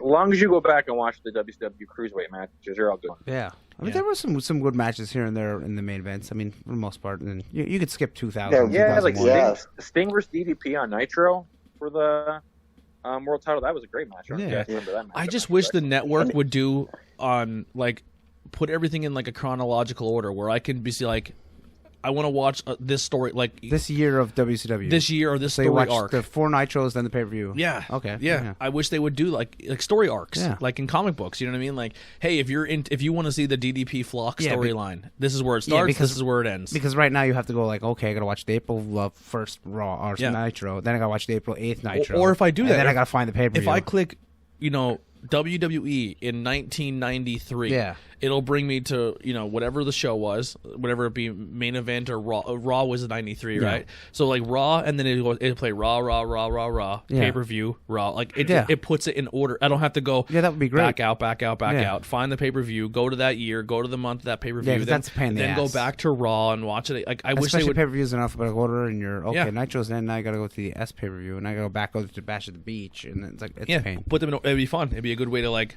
watch those Yeah. storylines, and you can binge watch it. There's a lot they can do with network. They just don't Yeah. care. It's Yeah. weird. It's just it's sad. But go ahead. I'm sorry. Then they did announce next week it's going to be Dolph and Sonya against Otis and Mandy. And then your main event this week was Otis and Braun beating Miz and Morrison. And at the very end, they do a little thing where Mandy comes out and she's doing a distraction, and Otis is grabbing the briefcase like he's going to. I almost Cash said in. beefcase because it's just Because he's a Otis. It beef should be- man. He does have beef in It there. should be a briefcase made out of beef. Yeah. He did say he has a lunch in there. He has food in there. He should open it and eat out of it. Yeah. He's like, you're treating the money in the bank. The Miz said the Miz goes, you're treating your money in the bank like it's a lunchbox. The thing that drove me crazy, though, I don't know about you guys, the whole entire like running theme through the show was like, who's Otis's tag team partner going to be? Can he find a tag team partner? It's like, are we going to act like Tucker died? Is he dead? Like, where's Tucker? He's a part of a They tag said he team. was injured. Yeah, they Yeah. said he's injured. But like, yeah, they should say, Oh, I wish that's Tucker you. was I here. forget you always get injured when your partner gets over. Yeah. Yeah. And then you come back as a bad guy, and And I like how they're like, he went and asked Braun Strowman, and Braun's like, I'll think about it. You have a lot of stones asking me. And then in like a couple seconds later, they see Braun working out. He goes, you're warming up. Are you actually going to take it? I'm thinking about it. Oh, like, God. boy, I wonder who his partner's Yeah. going to be. Like, no. Yeah. Why are you working out then? Yeah. Leo Rush is his partner. Yeah. Actually, Leo Rush, to kind of backtrack real quick, Leo Rush put a really cool thing on his Instagram, and he said, it was like a Shad thank you. Like, dude, you've always had my back. And it was Shad on a video call podcast, and he was like, Leo Rush wasn't a talent. Leo Rush wasn't a superstar. Leo Rush wasn't a phenomenal athlete. He wasn't any of those things. Leo Rush worked for every like there's some people who are like me. I'm 6 foot some. I'm big. I can put muscle on real quick, and I can physically look apart and get offered a contract. Everything you see Leo Rush has ever done his entire career, that dude has put the work in on a level I've never seen before. And it was like a really cool like thing that Shad said before he passed away about Lilo. It was really nice. He's like, yo, like never be too proud to say that, put your work in for something, because nothing is ever handed to you. Yeah. I'm sorry. Now you brought that up. NWA is doing, because they can't do Power because they're not running shows right now, but they're doing daily content through the week, Monday through Friday on their YouTube. It started with what's called Carneyland. Mm-hmm. Yes. Yeah, Carneyland. I want to make sure the name right. And that's going to be on Tuesdays when NWA Power would normally come out. Basically, it's like a wrestling sketch comedy show, and they throw in like people telling stories and stuff like that. Like Nick Aldis tells a great story about a promoter trying to screw him out of a hotel, and then there's little skits with like Allison Kay doing wrestling promo cliche promo 101, and just little things like that. But today, for Thursdays, it's the Eli Drake show, and the first 5 or 10 minutes, it's him. He recorded it as soon as he heard the news that Shad had passed, or that they had found him. And he tells a great story of his first dark match in WWE, where it was him and Snitsky against Crime Time, and just how Shad was giving him all this advice. And he's like, I wasn't like, we weren't great friends, but he always remembered that Shad had his back when he was in there for his dark match. Yeah. All right, so Raw, that's SmackDown. Let's jump over to Raw here. Real quick, SmackDown, fun show. They did a lot of story building. Maybe some of there was some stuff in the matches that were fantastic. There were some really good matches, but I think overall it built a really good story. I'm interested in the Intercontinental Championship tournament. Overall, I'm interested in watching SmackDown again this week. It wasn't like I hated it. Did anyone agree, disagree?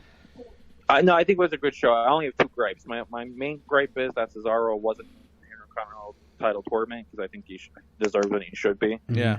And my second gripe is actually kind of the same as my first gripe. Is I don't even think Sami Zayn should be stripped to begin with, but yeah. I mean, if he is going to get stripped, at least we get a cool tournament out of it, I guess. So. It could also lead up to Sami coming back and doing a storyline with whoever had the belt. I hope so. I hope whoever wins, Sami comes right back and feuds. Unless they hold a grudge. Yeah.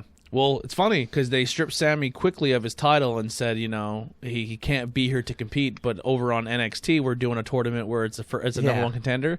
And so stupid. And away on Raw, the return of Kevin Owens. Yeah. Kevin's like, they ain't fucking around. I'm getting back there. Yeah. I think there might be. Well, first of all, NXT is going to be more of a Triple H decision than a Vince decision. That might be the big thing with that. Yeah.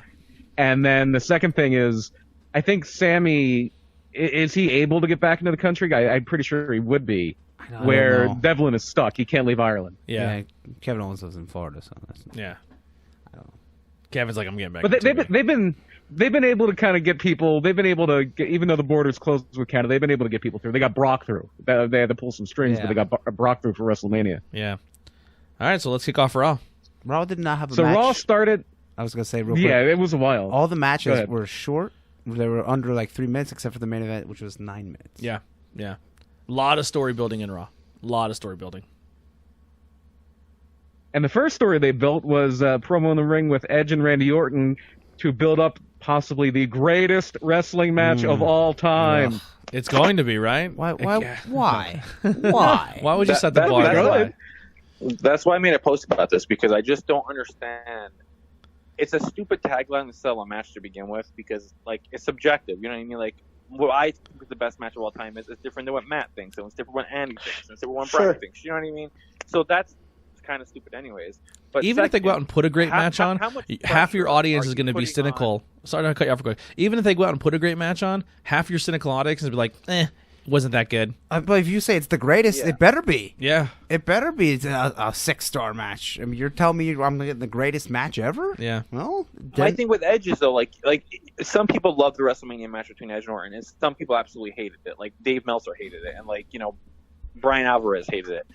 Like, so he's already coming back from that, and now you're putting this pressure on him, too. It's like, why are we putting unnecessary pressure on these guys to have the greatest wrestling match? Like it just, it's pointless. Yeah, I don't know how true it is, but I heard the rumor is now that they're actually able to say wrestling and not sports entertainment, Paul Heyman's like a kid in a candy store. He just wants to use the word wrestling, so that's why they're doing it. Oh, boy.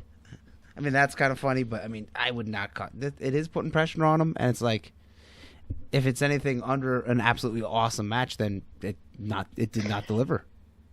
Yeah, especially considering the fact that me and Andy had her watch every single match from the G1 the last 3 or 4 years, and there's some balls out blow away matches at the tournament. Plus, what Okada's been doing at Wrestle Kingdom the last 3 years. Yeah, you take New Japan. And even outside of it, like the Suzuki match and so many. Yeah, and if you take in 2018 of New Japan, and you're telling me I'm getting a match that's better than that? No, I'm not. Go watch. That year was fantastic. I think it's still. I still think it's free on New Japan World. Just go watch Ibushi and Okada. I don't think I've seen 50 matches in my life that are better than that one, and I watch a lot of wrestling. But even just take WWE as a whole. Like, look at all the great matches at every takeover. You know what I mean? Like, if you were just talking about the greatest WWE match of all time, it's not even gonna be better than Nakamura versus Sami Zayn. It's not gonna be better than Undertaker versus Shawn Michaels. Like, it's not gonna be better than these matches. Yeah, Taker versus Shawn. It's just the Arkansas hot pen match. Listen, the Bret half versus Vince. Yeah, the half glass full version of me wants them to go out and tear it up, but why set your bar like that? And plus, I think there's only so high you can get with no crowd. Yeah, 100%. Yeah, I think it will be a good match because both guys are pros and they're both excellent. So I think it will be good. But it's like you just said, it's going to be one of those things where it's going to be good, but people are going to bitch and complain, be like, "Well, it wasn't the greatest match I've ever seen." You know? Yeah. So it's like, what the hell? With cynical wrestling fans, I just don't even know why you would set yourself up like that. Yeah, I don't want. I don't want an Okada match called the greatest match. I don't want any match called that. Go out there and perform, and if someone else calls it the greatest, then go for it. Yeah, if you went out there and you really stole the show and it was something else, then you earned it. All right, what's our next? Especially, one last thing, then I'll jump over to the next part. Especially because there's an easy selling point to this. It's where, okay, you've seen Edge in a Rumble, you've seen Edge in a Brawl, now you're going to see Edge for the first time one-on-one in the ring. There's your selling point. That's all you need. Yep. Right, exactly. Yeah. So next, backstage, Seth Rollins told Murphy that he had a revelation. Then he comes out to the ring and he basically tells Rey Mysterio, "You're welcome." Humberto Carrillo comes out and kind of interrupts and gets in Rollins' face, and that leads to Murphy beating Humberto Carrillo. Yeah, good promo. I liked Rollins' promo, but that whole stagnant week where he just kind of loses his mind like that, and then went away. And it just went away. Now he's good. Yeah, that makes sense. I was disappointed with that too. I thought they were building on something there where he kind of loses his mind and he has these blackout moments. Yeah. Like maybe they keep that going. Yeah, and maybe he doesn't get a good match again and he loses and then he has another blackout and does something crazy. How again. Great if his revelation was he used his divine powers to bring Rey Mysterio back from the dead. Yeah. And then he cured his blindness. Yeah. Now there you go. If you're gonna do it, do it. Every cult leader needs a way to convince people if he's full of shit or not. Yeah, and then the whole time Ray was in him, but they had to turn Ray heel, so that's the storyline. But I'm just saying. Yeah, he's got to lay hands on Ray. Ray's going to come back and Seth's got to lay hands on him. Yeah, I last time Ray had a match against a cult leader, Rey Mysterio on CM Punk's feud was excellent on SmackDown. So remember that? Yeah. And then Aleister Black can say, "You didn't bring me back from the dead because I've been dead all along." Yeah, and then my demons helped me. And then we had our match with Carrillo and Carito. I don't know what. And sounds like a nice snack. Steve Carino and Buddy, which was a good match. It was fun. I like watching. I'll watch Buddy wrestle all the time.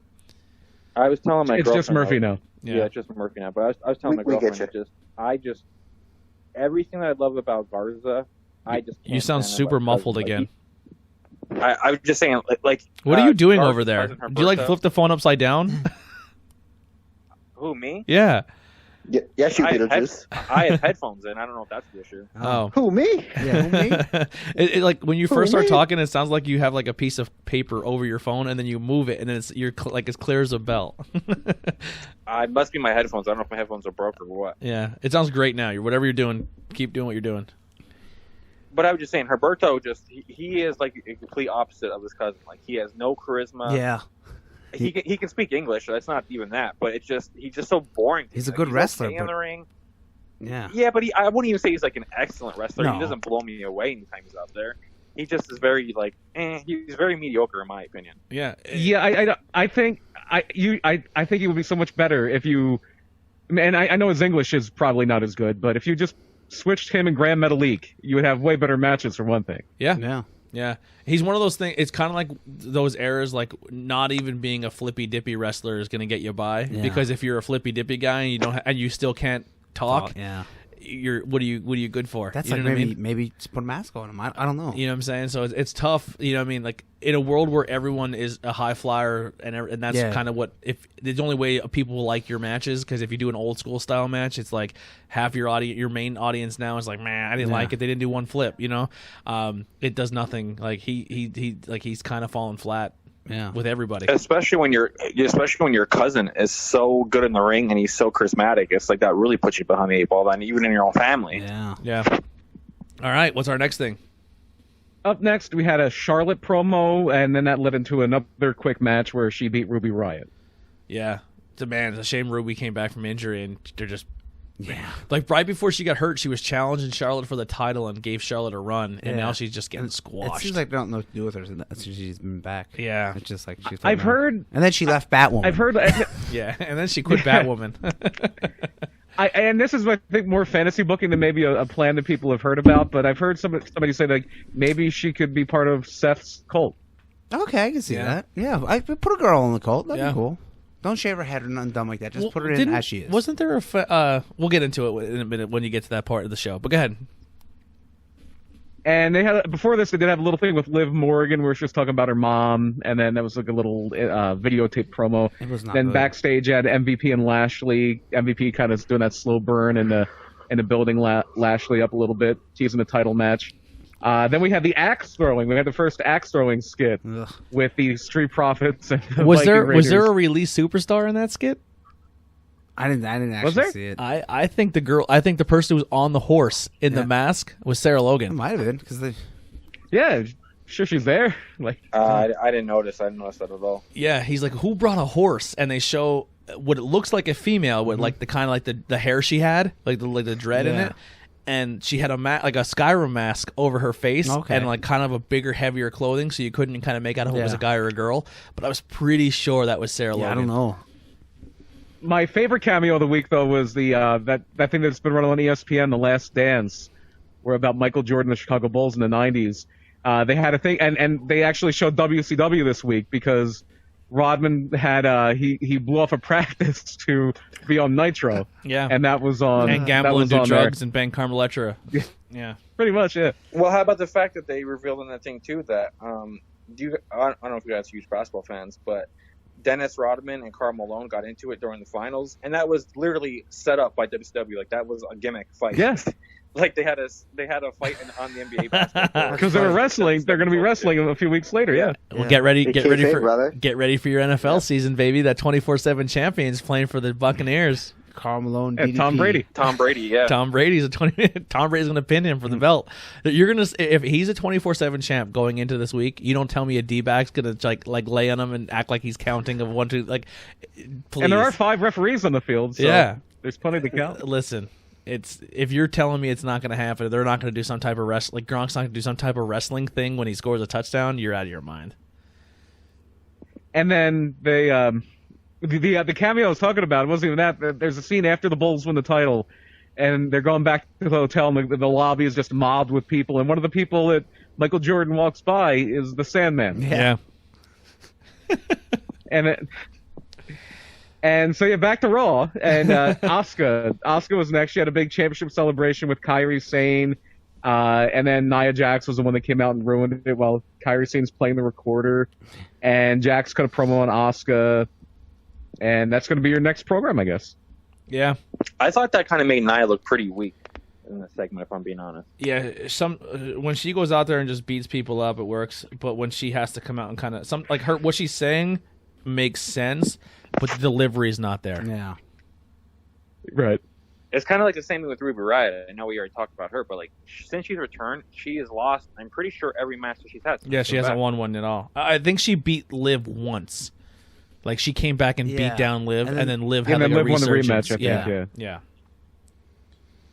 I think what we might see if it's not her joining up with Rollins, usually if somebody is losing a lot, that's usually a telegraph. Well, either they just don't care, that could be it, or they're turning. Maybe they're going to do a double turn because we'll get them later. It seems like there's another turn there. In the women's division. I just don't see. I know they lost Sarah Logan, but the Riot Squad was so over. People loved the Riot Squad. I don't know why they didn't put them back when Ruby came back. Yeah, I don't know. Maybe they're gonna do it without Sarah, and it's still the Riot Squad. And now there's contenders for the tag team championships later on the road. Them too. Yeah, I don't know. It's like.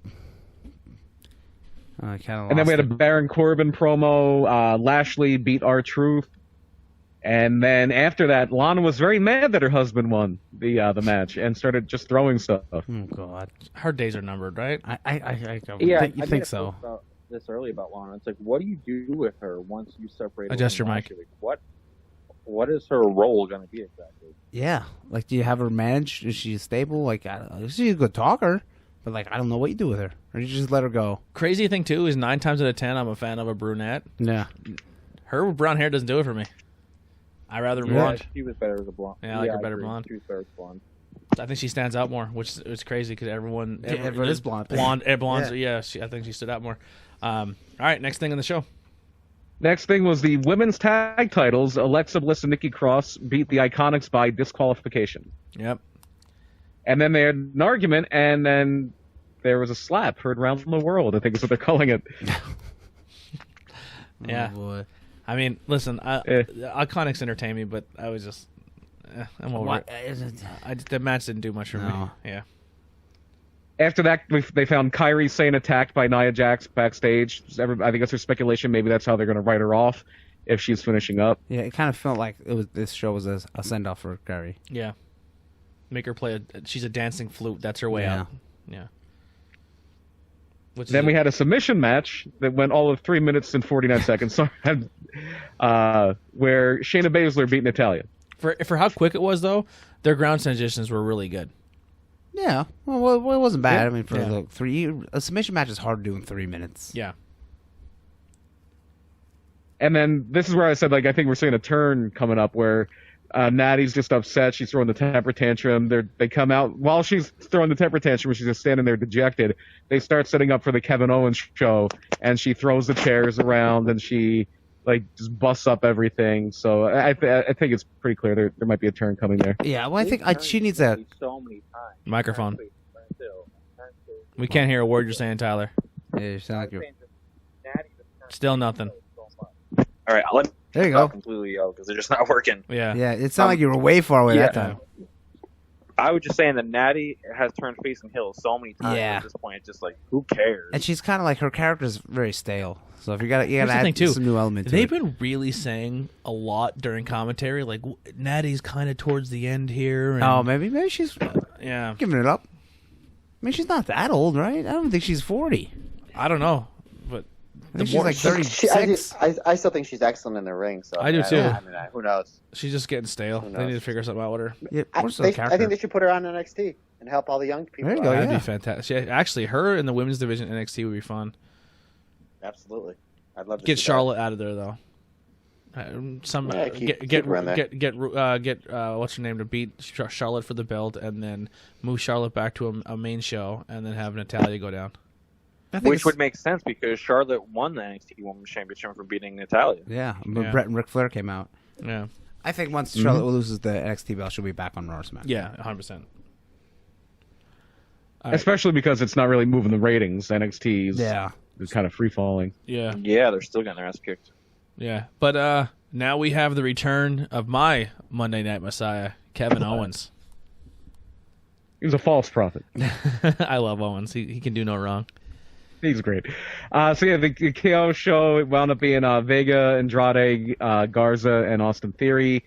And basically what it wound up being was a brawl. Apollo Crews comes back, and we get an impromptu tag match where Kevin Owens and Apollo Crews beat Andrade and Angel Garza, after which they kick Austin Theory out of the group there and beat him up. Yeah. And I think it's pretty much the writing on the wall is Andrade's going to lose his title to Apollo Crews. Definitely seems like it. Yeah. I just thought it was kind of dumb that Kevin Owens was Cruz's partner with no explanation. He was like, "Okay, I'll be your tag team partner," and like they were just a tag team. Kevin just wants to fight. I was Owens. He's all about fighting. He doesn't give a shit. He just wants to fight. Yeah, I guess so. But before he left, like after he did that promo after Mania, he was talking about coming back to be a prize fighter again. It's like, oh, but now you're just back to randomly having matches for no reason. Yeah, that we don't know what to do with you. And what was that? Jake Atlas, right? Is that Jake Atlas or what was his name? Oh, shit. No, I get them two mixed up. The guy who gets kicked out of the squad. Help me Austin out. Theory. Austin Theory. Yeah, for some reason I mixed those two up. Yeah, I would assume he's going back to NXT. Or he probably should. I don't know. Like he gets. We'll get into that. Yeah. Yeah. And the next match was Aleister Black beating Murphy by DQ. After which, or during the match actually, Rollins is just staring at Austin Theory. Kind of how Buddy Murphy, after he got jumped, and he kind of sat at ringside and kind of just was disheveled and kind of sat. The same thing with Theory. After they jumped him, he kind of just stayed at ringside while the next match was happening. Yeah. And Seth Rollins is just staring at him the whole time. Oh, okay. Yeah. So it seems like we have a few things. We have MVP's group kind of getting built up. We have Rollins' group getting built up. We have Zelina's group. It's an empty arena. I think we're getting the Raw version of the AWA Team Challenge Series. Yeah. Yeah. I'm waiting for the Great American Turkey Hunt. Oh boy. So yeah, that it seems like they're definitely building up some groups and some factions in there. Yeah. So Rollins extends his hand, picks up Austin Theory. Mm-hmm. Austin Theory just kind of stares at. They make eye contact. They stare at each other, and then Austin Theory looks to the ring, runs in, and jumps Aleister Black. Oh, okay. And now he's the newest member of the cult. I would send him back to NXT. It makes a lot more sense for him to be in this group than it did the group. Yeah, they're all white. Yeah. Well, that's a Vince thing. He didn't make sense with the Hispanic guys. You put all the Mexicans together with the black guys. No, not at all. That's definitely a Vince thing. Yeah.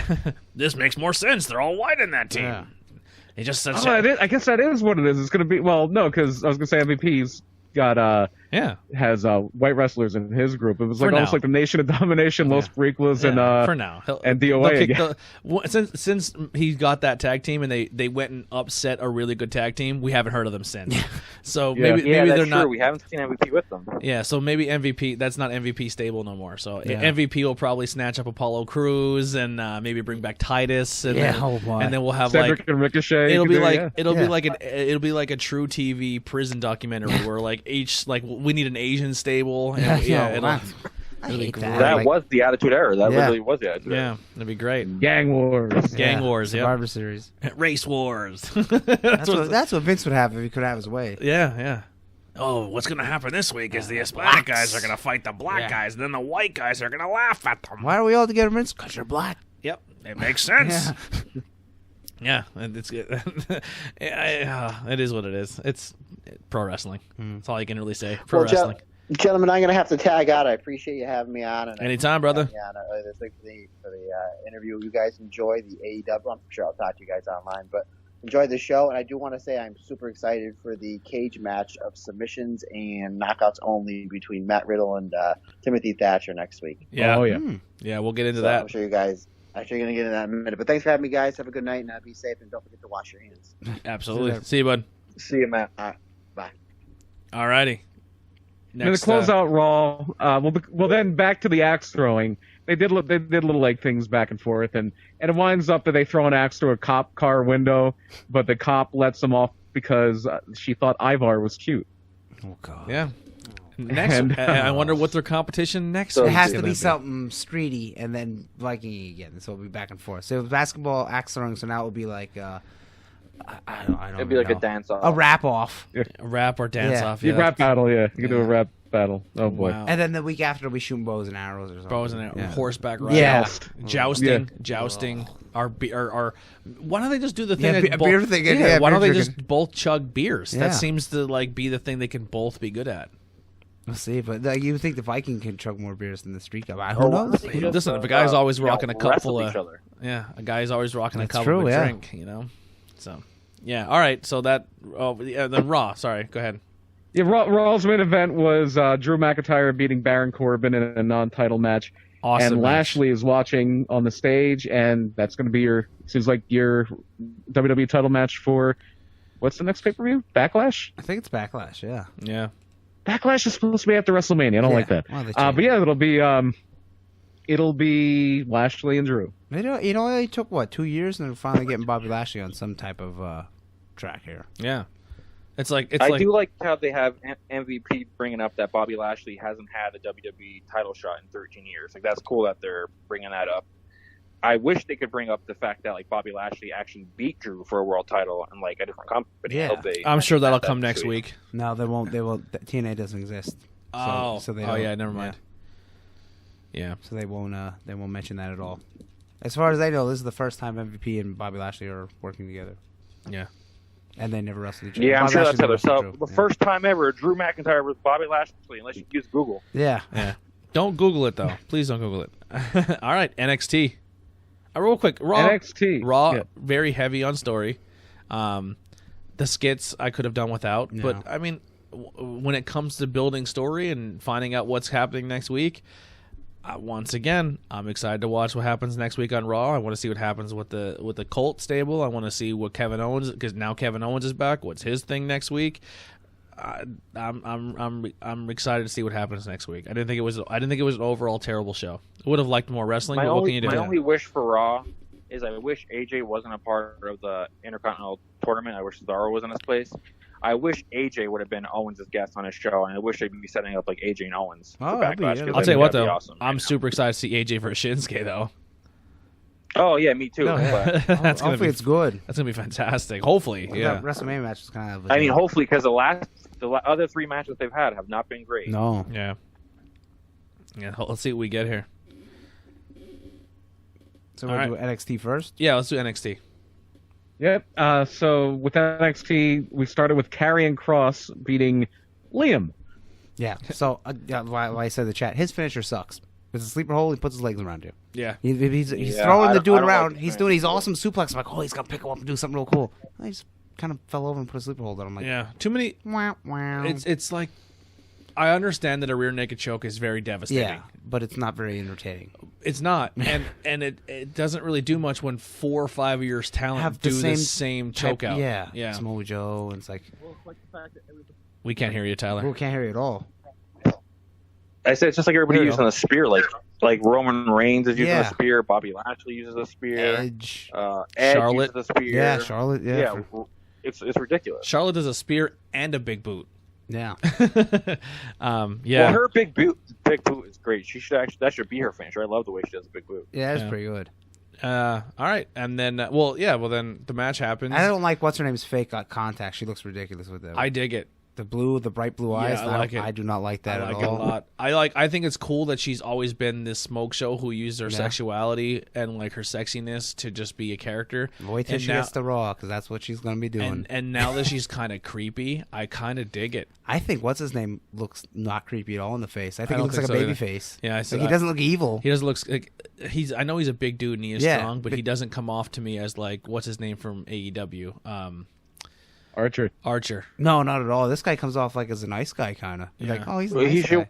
In Impact, he used to wear like war paint. He should wear like Yeah, war that's, paint. I thought that. I was like, he should wear like face paint or like pants or something. He should come out with a big coat. Like Yeah. he comes out and like this looks like a good wrestler. Like you want to cheer him. Yeah. So then after the match is over, some music hits. Ciampa. Yeah. No one will survive. Good little promo there. My favorite part of the promo is when he comes to the ring and Scarlett just gives the smile like you may enter and then puts the rope down for him. I thought that was a cool little thing. I don't know. It was small, but I liked it. She's gonna be the star here. Oh yeah. Oh yeah. Like she has more charisma than he does. Yeah. I think Like I've never heard him talk, so I don't know if he can talk. I was like, I hope she's the mouthpiece for them. like her facials and everything is better than Killer Cross would just stand there like. Yeah. I dig it. Yeah. I don't know. I'm not I'm too really sold on I'm really him. excited for that match for at NXT in your house. I think that match is gonna be really good. Who wins? I don't know. Cross. I would say you Cross. have Killer Cross win. Yeah. I see so many people online though complaining like, "Well, Ciampa can't afford another loss." It's like he's already a made man. Yes, he can. He lost to Cole and he lost to Gargano. Big deal. Yeah, well, he's one of those guys where you don't need a win to. It's not going to affect anything. Yeah, if it's a real good match, no one really cares. I mean, there's some people that care. Well, that's the kind of thing too where I was kind of thinking about it too, and I kind of want to put out there like we always talk about how like Bray goes out and loses, or all these people they build up really really big stories and they lose.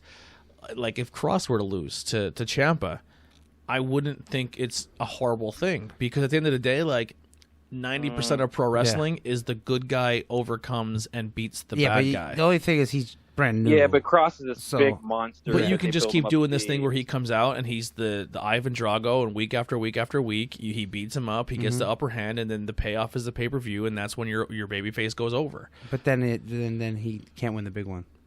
Yeah, then he can never be built as the big one. I would have him beat Ciampa. And then you have him keep going. I wouldn't have him lose it first because you're trying to bring him in and trying to establish him. Yeah. So, yeah, beats a few jobs and then he beats one of the names. Yeah. But then he doesn't have to run roughshod. But yeah.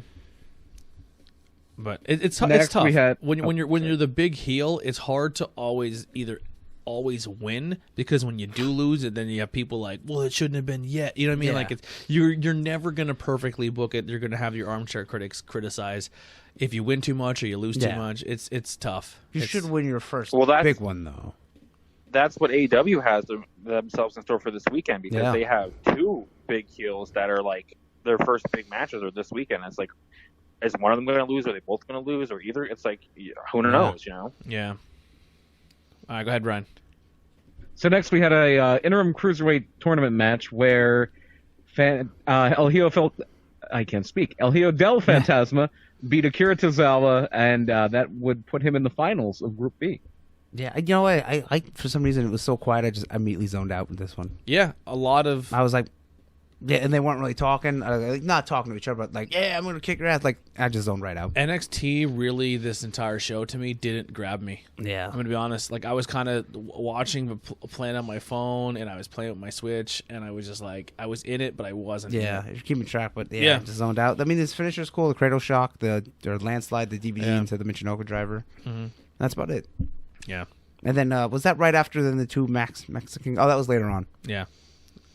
Yeah, the version of it's their version of when TNA had the ninjas kidnap Samoa Joe. Well, and then I was gonna wear stupid face paint and bad gear. The Nation of Violence, El Hijo del Fantasma. And then we had a few backstage things. Thatcher cut a promo on Matt Riddle. Cut out, and they had a Shotzi Blackheart thing. Yeah, and then cut out Hulu. Or was it? Yeah, I didn't see any of that. Yeah. Next thing was the Dexter. Then they had Mia Yim beat Santana Garrett. Oh, I did see. No, when they came on, Mia Yim was in the ring for some reason, and what's her name comes out. Candice LeRae. I was gonna say Candice Michelle. Candice Michelle did not come out. Candice LeRae came out, and I thought she sounded good, but like, I don't know if the problem. This whole heel Johnny and I don't like it. It does nothing. They should be good me. guys. Yeah, it does nothing for me. Like, dude, I'm the only one that likes it. I'm the only person so far that I've talked to that. I hate Johnny Gargano as a heel. I can care less if Johnny wrestles or not at this point. I think that whole segment would have been much better with a crowd. Yeah, I think it kind of fell flat with no crowd. Yeah, and then the setup is that it's going to wind up being Candice and Johnny against Mia Yim and Keith Lee. They're actually acknowledging. I don't know. Are they acknowledging they're a couple? Yeah, I don't think they've said it yet. That's the first time they've ever appeared together on TV, right? Yeah. Well, yeah. Does that sit there and tell you that maybe is she gonna be in line for a woman's shot at a woman's title at one point? So they can her and Keith Lee can take away the thing that we're a couple and we're NXT women champions. Oh God. That's kind of what they're doing with Johnny and Candice. Yeah. Well, now you have the rival to it where you have Lee and Mia where they're a couple and they can steal that thunder and be like, oh, you're not the first, we are. Yeah. I don't know. It depends. They didn't I'm just excited for Keith Lee versus Johnny Gargano for the North American title. Like, that would be dope. Yeah, it should be pretty good. Johnny hasn't been North American champion, right? Yeah, he was. He was? Yeah. Yeah, but he beat Ricochet. Oh, that's right. You're right. Wasn't he the first? Oh, no, Adam Cole. No, the first was Adam Cole. Adam Cole was. Yeah. He was a third. Baby. Go ahead. Roderick Strong beat Dexter Loomis. Okay, so Dexter Loomis is a serial killer, right? I guess so. That's his gimmick. I think he should come out with the big wireframe glasses, like I said. To make him look more creepy. This was my favorite match of the night. I thought his match was pretty good. I mean, it wasn't nothing blow away, but he's good, man. I like watching him. I'm into him. See, he didn't do anything that really captivated me, but he didn't do anything bad either. So I'm like, okay, and Roddy's so good. Yeah, Roddy. And he busted him open there when he was giving the shots. Yeah. Which kind of added to when he was having that sleeper hold. The sleeper hold thing, no, I don't like it. I don't mind it with him because he does a thing where yeah, he pets that their makes head sense, and but he's like he's creepy, dude. He's so weird. I don't and know eerie. if that move, like, not to be, Dude, I don't think that move would actually I'm with hurt. Tony. I'm super into Dexter's gimmick. I love it. I really love it. If they do that, what they put with him on the Titantron, where it's just his eyes, those Yeah. creepy eyes, and just like the half silhouette of his face. It should If be they, the eyes and mustache. yeah, if they put that on a T-shirt, So he probably has one, but it's probably super lame. I'll be buying it. Yeah, dude. Some of And the I surprisingly really liked the team of him and Dream. In a weird way, to me, it's like, oh, this makes sense. Like, they're both creeps. It makes sense they would be, like, friends. yeah. Yeah, just the weird guys hanging out. Yep. Then we had the thing where Tozawa got jumped by the Lucha guys. Did you notice when Dream came out, they did a little movie magic for his elbow drop to the outside? Like, you see them, he's on top, and he jumps off, and the camera cuts, and they see Adam Cole land on the floor, but you can only see a little bit, and then Dream lands on him. Like, he didn't make that jump. He just jumped a little bit. Little movie magic They there. can fix it in post in this era. Yeah. Yep. It's like old SmackDown when they have to do Sin Cara's matches a couple times. Yeah. You know what's crazy? The whole My time. only thing is, like, with NXT in your house coming up, what is going to be the main event? Is it going to be Dream Cole again? Like, are they just going to have a rematch? I don't think so, because it looks like it's set up for a tag match, right? Yeah. I don't wonder know. if I wonder if the women's match is going to be the main event. Maybe. Oh, you're right. Like, maybe Charlotte, Rhea. And Io. Io, yeah. I've been begging and hoping for a Dream World title run in NXT, doesn't happen. and then it's like, I want it, but I don't want it to be at the expense of Adam Cole. Yeah. He's had it for a year, he said. Yeah, I don't want it to be Adam Cole. I don't know. Well, how about this? This is awesome for next week because it's kind of blurring the lines of real life. Because Adam Cole's contract in life is coming up soon, and next week, him and William Regal are going to have a live contract negotiation. So that's pretty cool. That should be pretty, yeah. Do you think he signs? I don't know. It depends what AEW offers. Oh boy. I'm sure they're going after him. Here's the thing. And then he's going to come back from the dead. Yeah. That'd be a great storyline. I'm going to be honest. How's he going to do that? Seth Rollins isn't there. Yeah. I'm going to be honest, man. I love Adam Cole. Adam Cole, AJ, and Kevin Owens are the three guys in WWE right now. Yeah. Wherever they go, I'm going to follow. Yeah. If I'm Adam Cole, man, He's in a good position. he's in a really good fucking Because position. WWE is going to say, okay, we're going to offer you this. And he's like, okay, well, AEW offered me this. AEW offered me this, and I can be with my wife. Yeah, top that. And they might top it, and then he said, it goes back to AEW. Can you top this? Yeah. Yes, we can. So, good for him. He's going to be making good money, no matter what he tries. With everyone in AEW, they are kind of getting into the big dude realm where every big dude is like their big push, and Yeah. it's hard for the big dude to find a way to make him Yeah, and Adam lose. Cole's like 5'7", 5'8". Adam Cole's fucked when he goes main roster. He's Yeah, never going to be. He'll yeah. never ever be. And he probably knows that. Yeah, he has a better chance of becoming Yeah. a world beater or looking like a world beater in AEW. And he can be And Adam Cole. That's And his big thing is, I was Ring of Honor champ. I'm a PWG champ. I'm NXT champ. Yeah. I'm probably never. If I go to main roster, they are never going to don't put see that it. title on me. I mean, maybe, but But it's see, a here's long the shot. thing. I agree with you, and I would think the same thing. But WWE has shown that they have faith in Adam Cole because when they did the whole Adam Cole, like the whole NXT invades WWE, he beat Daniel Bryan. Yeah. and But when he he did that, had a great match with Seth Rollins. when he did that, Half the roster is in Saudi Arabia. half the roster was in Saudi Arabia, and Vince wasn't there. That was when Triple H was running the show that week. Yeah. I mean, That's true, but they did let him and Pete Dunne have the best match of the entire weekend at Survivor Series. I mean, Vince could have just been like, "Nah, we're not having this match." You know what I mean? They let Vince them probably shine, Vince so- probably put him on, not expecting him to be that good.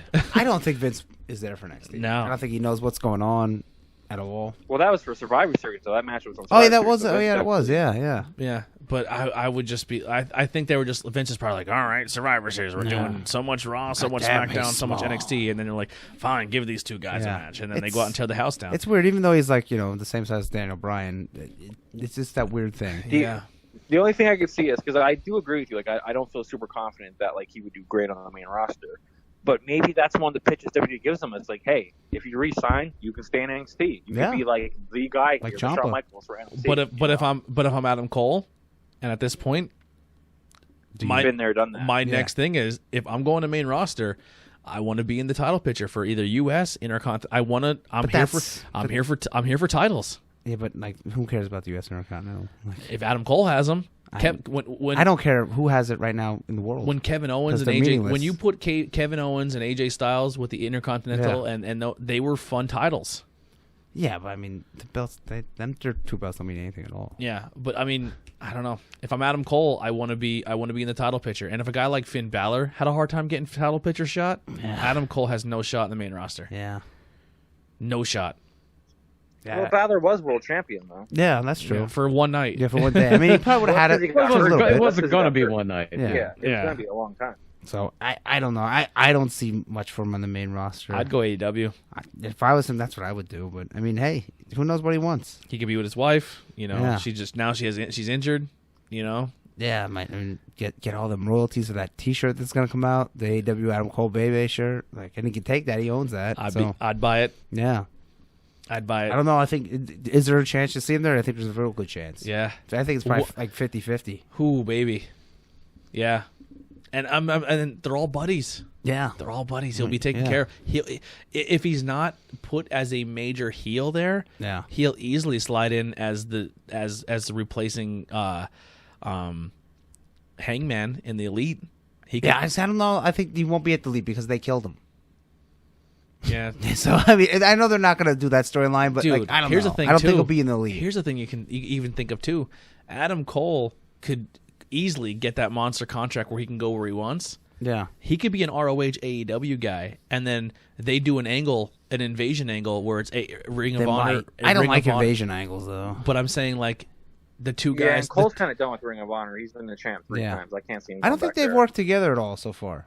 ROH and AEW. No, but they want to. Yeah, Marty said. So I think they will. What if eventually. Marty shows up and he's like, "Oh, I didn't come alone." Yeah. And then Adam Cole, baby. Yeah. You know what I'm saying? And then Kevin Owens' contract's not too far up. Like, you know what I mean? Yeah, like, there's a faction for you.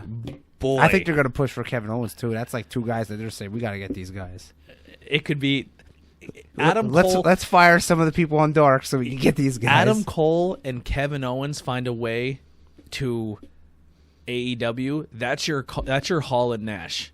I don't know about that, but I mean it's big. Yeah, it doesn't move the needle as much as Hall and Nash does, but it would be cool. Yeah, it's bigger than Brody Lee. For your guys who've been following AEW since New Japan and seeing the Elite and those guys kind of all re-emerging as that's big.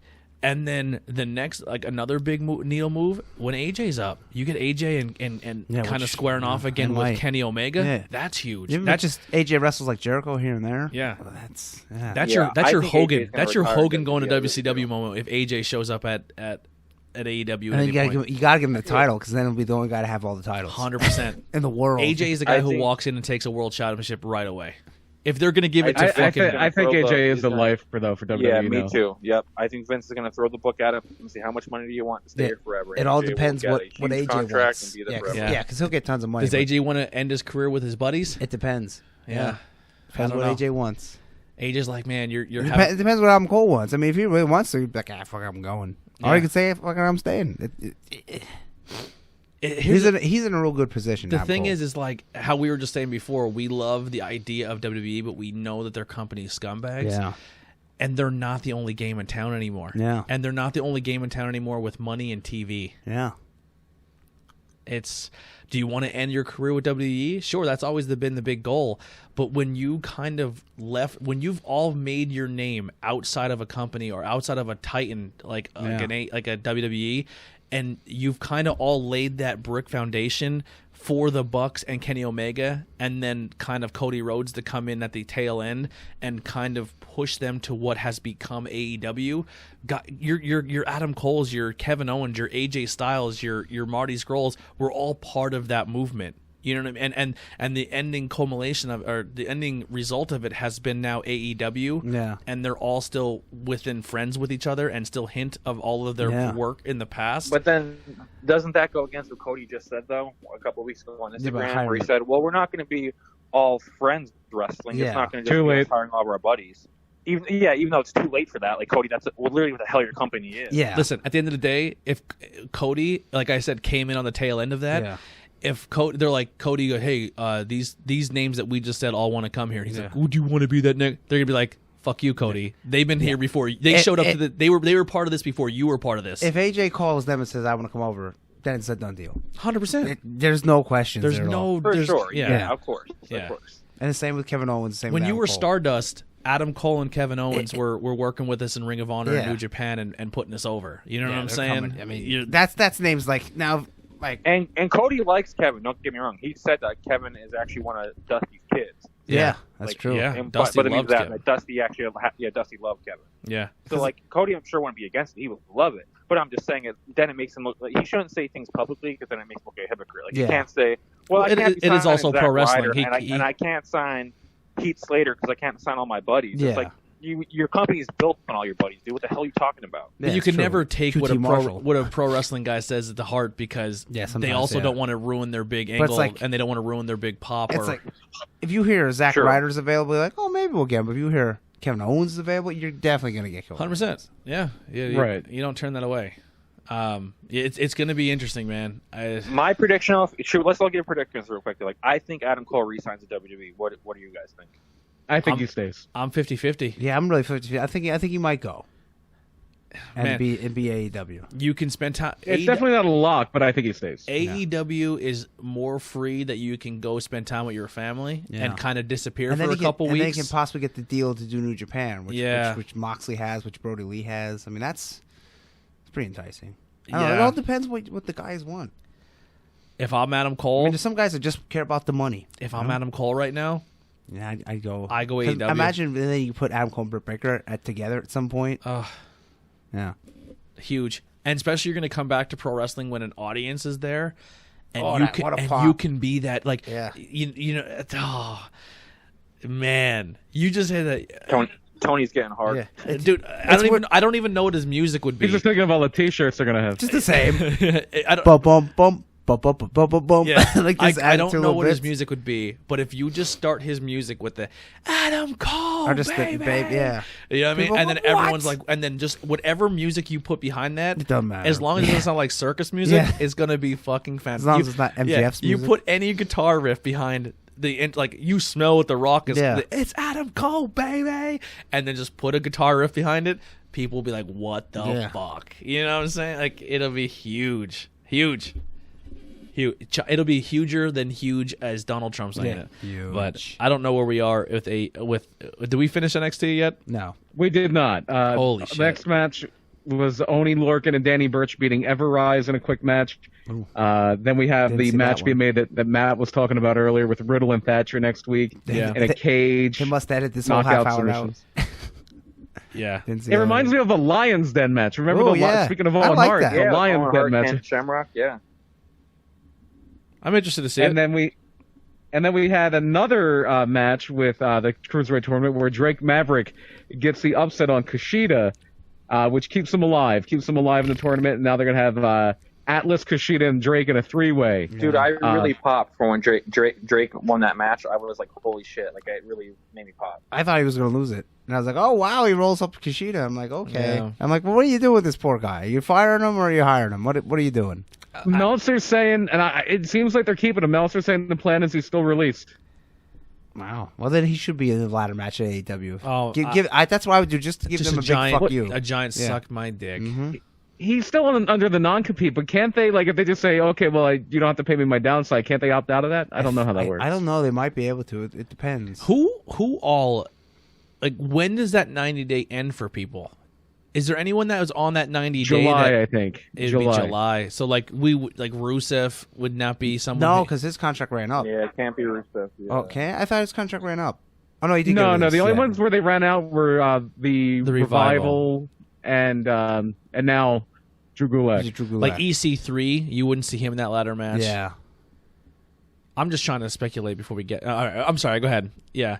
Is that then they also they also announced Balor and Damian Priest for In Your House. Yeah, that I know Damian Priest is very high with a lot of people in the local scene because I guess he's worked here sometimes, but not me. I don't know, man. I don't get it. He doesn't do it for me. No. He doesn't do it. I'm sure he's a great guy. I'm sure he's awesome. Yeah. But Big.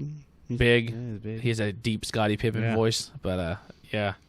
His voice is almost cartoonish, like Loki's. Yeah. I don't know, man. It's weird to say like I'm not excited for a Finn Balor match as much as I probably should be. Yeah, that one I'm not. Yeah, because I love Finn, but it's not the first I want to. Oh my god, your mic is just... I can't wait to get you back to this table. I don't know what the deal is. I have my headphones off now. I have no clue what the hell the problem is. Yeah, when you first start talking, it's like you're talking from the living room, and then we'd say something, and then it just... It's crazy. And then in your main event, you had Io Shirai and Rhea Ripley in a no contest because Charlotte interferes. Yeah, she looked so it good. definitely does seem like they're building up to a three-way for those. Yeah, those three. that's definitely. Her contract's coming up soon too. Io, I think. Yeah, I think yeah. Yeah. I heard some rumors she wanted to go back to Japan. If anything, she goes back. She wants to go back to her family as well. Stardom might throw a lot of money. Yeah, because that'd be like their race. That'd be like their John Cena. I would love to say I would love to follow Io, but I wouldn't even know where to find Stardom. Yeah, and they have a Stardom World. Yeah, they have a app. Yeah, they have. I'm not paying another subscription. But yeah, that's what I'm thinking. I'm not paying, and it's hard to read. That one's in all Japanese. Yeah, so sorry. Yeah, they don't have English commentary. And it's only on the website. Yeah. Sorry, Io. Yeah, if I were other than New Japan World, if I was going to get another Japanese streaming service, it would be DDT Universe. Okay, yeah. Love you to death, Io. Stardom. You had a great run. You've impressed me in NXT, but if you leave and go to a Stardom, unless they make it more accessible. But here's the thing: I'll probably never see you again. The parent company of New Japan bought Stardom, so I'm like, just put Stardom on New Japan. Yeah, on New Japan World. That way, I'm paying the one, and I can watch this. Oh, awesome! Does New Japan really focus on a women's division? They don't even have one. Really? Yeah. They don't. Wow. Yeah, they have no women's division. So I think that's kind of why they bought Stardom to kind of filter them it in. in. Like, I mean, they'll always be separate, but like they can say, "Hey, Wrestle Kingdom," here's like they did this year. They had a Stardom match. What if Io gets an AEW a Stardom contract where she can do both? What do you mean? Like Stardom and AEW? Yeah, where she does a thing where she can be an know. AEW Yeah, and then she can and then they can and then that would be. I'm sure they'll push for that her. would be smart if you're AEW and you want more women's division and you want those Japanese style like Kenny Omega has a hard on for, where he's like, hey. Io, I'm sure Kenny Io knows comes over Io for a Shirai. couple months here, Yeah. and then you go back to Stardom and do some stuff, and then we can kind of cross promote you guys. Yeah, why not? I would be excited for that. And more to Andy's point about New Japan not doing women's wrestling. Mainly in Japan, it's separate promotions. I don't know if there are any promotions that are really integrated like that, where you have men's promotions, you have women's promotions. Yeah. Even back in the day, you had All Japan Pro Wrestling, but you had All Japan Women too. They were separate companies. Oh wow, Yeah, that's how they do it there. So Stardom's all girls. okay, interesting. Yeah, you have Stardom, Ice Ribbon. There's one that's just called Diana. They have some weird names. Tokyo there's Joshi Pro. That sounds like a superhero league. That sounds awesome. But all right, NXT, are we done? Yep, that was it. And then that was the show. We are running long, people, house so I apologize. It's gonna be a little longer episode, but over the phone is tough. Once we get everyone back to the table, we can manage time a lot better. But we're gonna finish up with AEW, and we probably won't talk much of the pay-per-view because we're gonna do a live stream on Saturday. And we're going to go over the card and the pay-per-view then. But we'll talk a little pay-per-view during the AEW because obviously one coincides with the other. But we'll dive into AEW now, and then we'll probably end it there. But go ahead, Brian. So you had Brody Lee and the Dark Order coming out, and just the Brody Lee promo leading to Jon Moxley against 10. Promo didn't do it for me. Yeah, a lot of people in post wrestling. It's like this was terrible. I think it was terrible, but I was like, eh. Was it the worst thing I've seen? But it didn't captivate me. Me either. Yeah. If Jon Moxley is that much of a badass, why did he sat there and wait till them to talk? Oh yeah. You know what I mean? Like that's where his character doesn't do it for me. That's what they do with a lot of things. It's like Marco was getting beat up. Oh, where's Luchasaurus and Jungle Boy? Exactly. What were they doing? Eating? Yeah. And like you're telling me you're trying to book Jon Moxley to be kind of like another Stone Cold badass. Stone Cold, first off, he wouldn't have came to the crowd. No. Like I'm coming down the ramp because I know that's where you are right now. Yeah. Like you have my title and I'm that eager to get it. But the whole time I was going to let you talk for 15 minutes about my title, and I'm not going to show up. Yeah, that's like one of the things. Was like, well, what do we? Yeah, this is suspend disbelief. But like, well, why? Like Moxley should have came down first, and then the order should have been at the top of the ramp. And they're like holding him back. Yeah, like there's a people between them. Yeah. But I'm sorry. Go And then they did a thing where he basically held 10 hostage. And basically was like, if Brody Lee doesn't come back with my title, I'm going to break his arm. He put his arm in the chair. And Brody Lee just walks off. Says, tonight 10 has to make a sacrifice. He leaves the building. And Moxley gives 10's arm to Brian Pillman. He did beat 10 after one... What's he called? I always call it the Death Rider because they call it New Japan. Paradigm Shift. He did that, and they did the Gotch Pile Driver they got from Minoru Suzuki, I guess, and then did the high angle. You're willing to snap a dude's arm with a chair for your belt, but when they're sitting there talking shit for 20 minutes, you don't show up. He was driving to the arena. He's putting water in his hair. I don't know. And while we were just talking about Japanese wrestling, one of Stardom's top people just had to retire. Yeah. What was her name? Ariza Hoshiki. Yeah, for an injury. Well, real quick, before Dark, the Clutch Adams match, real quick. I didn't get to see it. What did you guys think of it? I thought it was solid. Like, it's Dark, and he did his job. Like, literally, he did the job. Yeah. But, no, he did his job. He came out. He established his character. Very solid psychology. QT Marshall came out with taped up ribs. Almost every move Clutch did was hitting the ribs. And he got a lot of the match, too, but then QT Marshall catches him with a diamond cutter, and that's it. Yeah. Do you think he could be like part of a stable with like an MJF? Yeah, maybe, yeah. I think they're very similar. That would be the only thing. And I don't think MJF needs a stable. MJF should be the guy that even the heels hate. Yeah. It would be tough for Clutch to fill into an AEW if that's his character. Yeah. You already have that with a very predominant guy. That's cool he got on. I wonder how he got that connection, because especially with wrestling not going on right now. It's like, Well, good for him, though, man. That's awesome. Oh, really cool.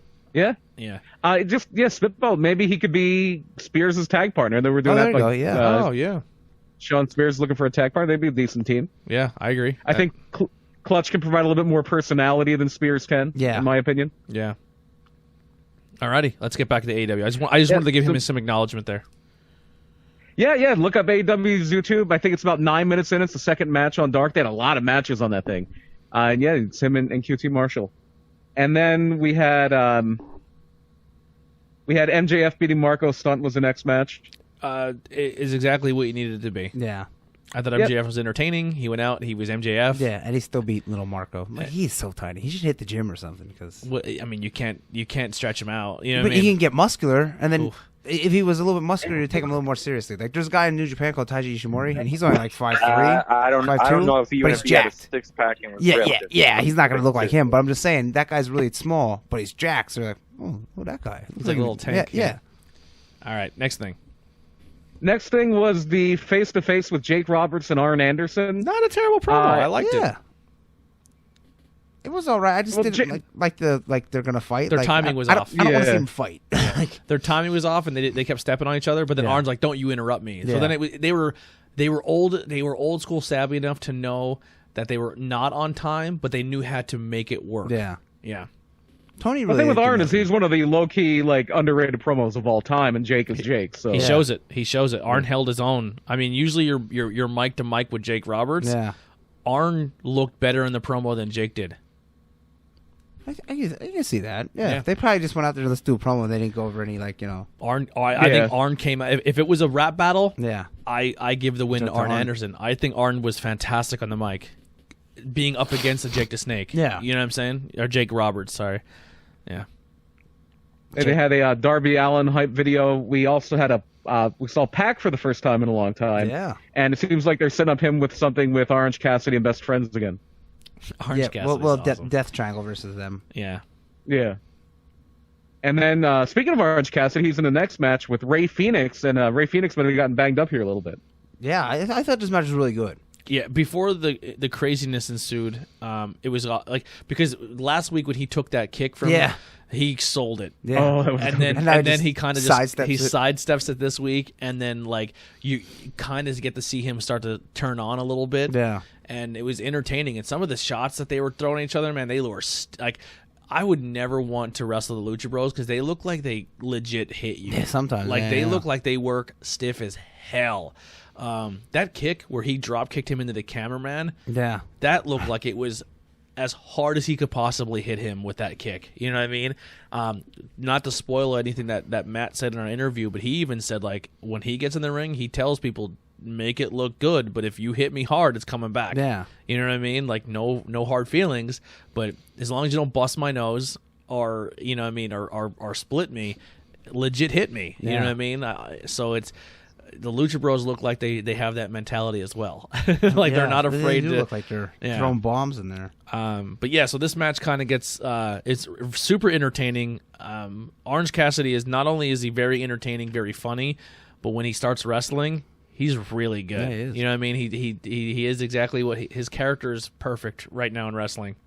Where people could be like, "Oh, look at this stupid idiot! He just has his hands in his pocket," and then you're like, "Oh, but wait, there's more." You know what I mean? Like, there's more. He underneath this peel, there's an orange. You know what I'm saying?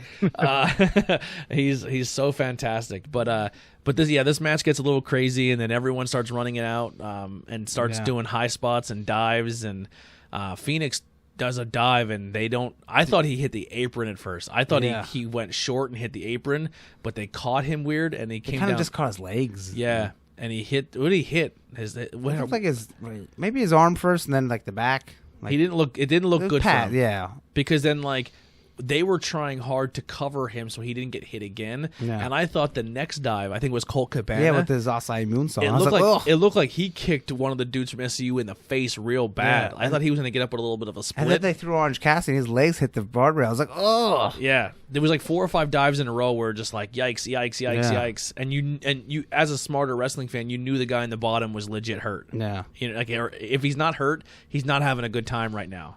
Like, he needed to get out of there so he could figure out what was going on with himself. And as far as the reports go with Phoenix, it seems like he is hurt and not injured. It's one of those, are you injured or are you hurt? Yeah. He seems like one of those guys, unless he's seriously incapacitated, I don't think you're going to keep him out of a ring. He seems like a super tough dude. That's true, but also he's going to be in a ladder match, so you're going to be feeling bad coming out of a ladder match anyway, but you don't want to be feeling bad going into one too. Yeah, I agree. At least there's 10 guys, so you don't have to do as much. Yeah. Well, so it's still a ladder match. What if? Maybe this is just me not trusting pro wrestling, especially when it comes to injuries. What if they're like, Phoenix can't go, and now there's 2 open spots, and you already have 1 tag team in there, and that's when your revival shows up. Yeah, I don't think you put them in here because the winner gets a world title shot, so it kind of makes no sense. But they go in just to screw SCU out of it, and they build like a SCU. There's already 1 full tag team in there. Yeah, but I mean, they're going to come and feud with the Bucks right away. Yeah, I think they're going to attack the Bucks at the pay-per-view after the match. After the match, yeah. I don't know. I still think, agree. I don't know because you still have to find a way to split Hangman and like. You're going to have too much going on if you have that whole dynamic and then another tag team shows up. The Elite wins, and then like everyone leaves, but the Bucks are still in the ring or something, and that's when they come out and attack them. You think the Elite walks out with the win? Probably, yeah. So I'm not sure. I think the Inner Circle wins it. See, that one's either one could probably win there. It don't really matter. But we'll get there. That's tomorrow's show. That's Saturday's show. I'm sorry. Go ahead. Anything else about that dive or spot? Or anything you want to talk about? If not, we can move on to the next spot. Just the wild brawl there, just kind of building up to the ladder match at Double or Nothing. And then we had another match that had a really bad, this one was where we had the really bad injury we brought up earlier. Nyla Rose and Britt Baker beat Hikaru Shida and Chris Statlander. And like you said, it seems like it's a torn ACL for Britt Baker. Basically, she had her knee bent, and they slammed Nyla, or Statlander and Shida slammed Nyla on the Brit, and I missed her knee went out. It was bad. Yeah. It was really bad looking. Nyla she drugged Brit to the corner, to tag, made the tag, and they kind of changed the match on the fly. I'll tell you what, changing the match on the fly like that, you had to. Nyla killed it. Like, she still made it a fun match, and it was 2-on-1. Like, and not even just that. Like, Nyla did a great job, picking up the pace of not having a partner. But even like Statlander with the Frankensteiner, like not the Frankenstein, the electrocutor drop, like where she had her up on her shoulders. Like, a lot of people looked really good even though the circumstances of Britt Baker going down. Like, it made people like, holy shit, Statlander's strong as hell. Yeah. Like Nyla sold some really good bumps. Like, she took a kick. Like, it was the only thing I would have did is I would have had her pin Chris Statlander. She pins Hikaru Shida, like, oh, okay, then she can't win the title. But I mean, I understand that they had to change on the fly, so yeah. Being what it was, it probably would have been Britt Baker pinning somebody, or maybe. You know? Yeah, or like Britt Baker giving the that submission to Chris to set up that match. Yeah, it was for being on the fly and saving it. They did a great job, I thought. And then Shida suplexed Nyla through the table. Then which was a great spot too. Yeah. Even though the table looked like it would like the way it broke, the metal came through more than the wood did, and I was like, "Ooh, that could like right where their heads were it was all the hardware." Yeah. Yeah, it was rough. It could have been another bad. That it was like anything that could have went wrong to possibly hurt people before pay-per-view was happening. It was crazy. There was so much stuff that, like, now even looking at it, and it kind of like such a cursed show. There were some other spots where I was watching, like after I watched it, and I think I rewatched it. I was like, man, there's so many spots where people could have walked out of that night hurt. Yeah. We'll get into another one a little bit that I kind of noticed that like. Every part of me was like, man, that was such a weird thing to try to do. But what was our next thing, Brian? The next thing was a Sean Spears news segment where he talks about Dustin Rhodes retiring, kind of blaming Cody for it. And I didn't hate it. Yeah, it was just it was fine. It was just basically a quick way to set up a match for Dustin and Spears. What if that's Spears' new thing where he's just like a reporter who talks shit to people? Yeah, I don't know. I'm not really into him. I'm not either, but I liked it. I liked this promo he did. This little news thing. Yeah. I thought it was entertaining. I don't know. It's just very to me. That's what I thought. It was a little bland. I was like, me. Coming from someone who I already just expect nothing from because he kind of comes blind. When he did it, I was like, I didn't hate it. I think his greatest thing that he will ever do in his career is when he came out number 10 in the Royal Rumble like 2 years ago. And when he hit Cody with the chair. Oh, yeah, I forgot about that. That got a lot of pop, too, yeah. Or getting super kicked by Shawn Michaels. I don't even remember that. He's like, what's your name? Oh, he's like, my name's Terry. And then Sean just super kicks him and the papers go flying everywhere. Oh, that don't count because that was... I just super kicked Terry. That wasn't That wasn't Ty Dillinger, so that don't count. But yeah. I think his greatest accomplishment was marrying Peyton Royce. Oh, okay. That is a great accomplishment, yeah.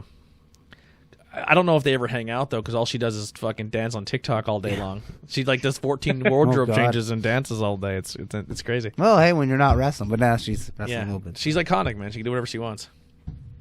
I'll tell you what, some of the stuff you see backstage with the wrestlers and their TikToks are super entertaining. I'm not going to lie. You really like this TikTok. It's funny. It's funny. Like it's kind of seeing more personality of superstars when they're not on camera being their character. Like the funny thing is, like Nyla does a bunch. Not Nyla. Nia does a bunch, and Trish Stratus commented, and she goes, I don't want to come back to wrestle. I just want to come back to TV and be there every week just to make TikToks with you guys, because it looks like you guys have so much fun. Like you can see there's camaraderie. Yeah. Like it's weird because you've seen like Nia and Alexa Bliss were always together, and there was rumors they kind of had some backstage heat with each other. And now, like, you don't see them ever near each other, which is kind of weird. Was Nia on Raw? Yeah. Nia's on Raw, Alexa's on SmackDown. Okay. Oh, okay. But I'm even, like, when they're doing stuff backstage and stuff, like, they stay, like... Yeah. There's no... Maybe. I don't know. Yeah. It's weird. But I'm sorry. Go ahead. No more TikTok talk. I will never download that in my life. I'll show you some videos. Next. You'll gab it. No, I won't. They also announced next week there's going to be a battle royal for a shot at the TNT title, and then your main event for Dynamite was... So they're going to do the winner. It's going to be the whoever wins the battle royal faces the winner of the pay per view. Yes. Yeah, Cody or Archer. They just did whoever wins the battle royal will. I guess they have to establish number one contender, but you think number one contender will be the guy that's not going to win the title? But I don't know. It's just like you just had a 5-week tournament.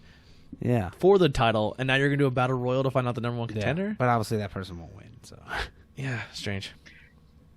Go ahead. I'm sorry. And then we had our main event was Matt Hardy beating Sammy Guevara, and at the very end you have the big brawl, and you have... That was a fun match. I thought they did very well in this match. Like a guy who... Like one of the things that they did very well during commentary is they said... Sammy Guevara is 27 years old or something like that, and Matt Hardy has been wrestling. I think it's like 20. 23 or something like that. I forget what they said. Yeah, it might have been 20. It is in the 20s, but they said Matt Hardy has been wrestling as long as Sammy Guevara's been alive. Yeah, I think that's something. Professionally. Yeah. You know what I'm saying? Which is Guevara's 26. Yeah, he was born in 1993. Yeah, which is really not like a weird stat, but a good job on their commentary has gotten so good. Yeah. You know what I mean? Even Jim Ross has picked up his game. I think because they rely heavily more on Shivani and I think Excalibur not being there and kind of just being Shivani and Jericho, and then you incorporate the 3 team back together. I think they flow a lot better. I think Shivani's really got his feet underneath him again.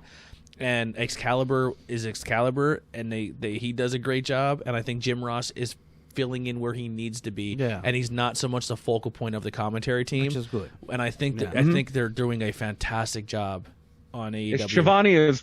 Shivani's probably my favorite commentator in wrestling right now. Yeah, he's killing it. He's killing it. That team is killing it. But I think Shivani taking more away from Jim Ross is helping. Yes. Yeah. I was never really a fan of 3 people teams, but that team is pretty good. Yeah, I think Shivani steering the ship is definitely is doing it more justice. Like, I think them trying to put it all on JR was too much. Yeah. But go ahead. I'm sorry.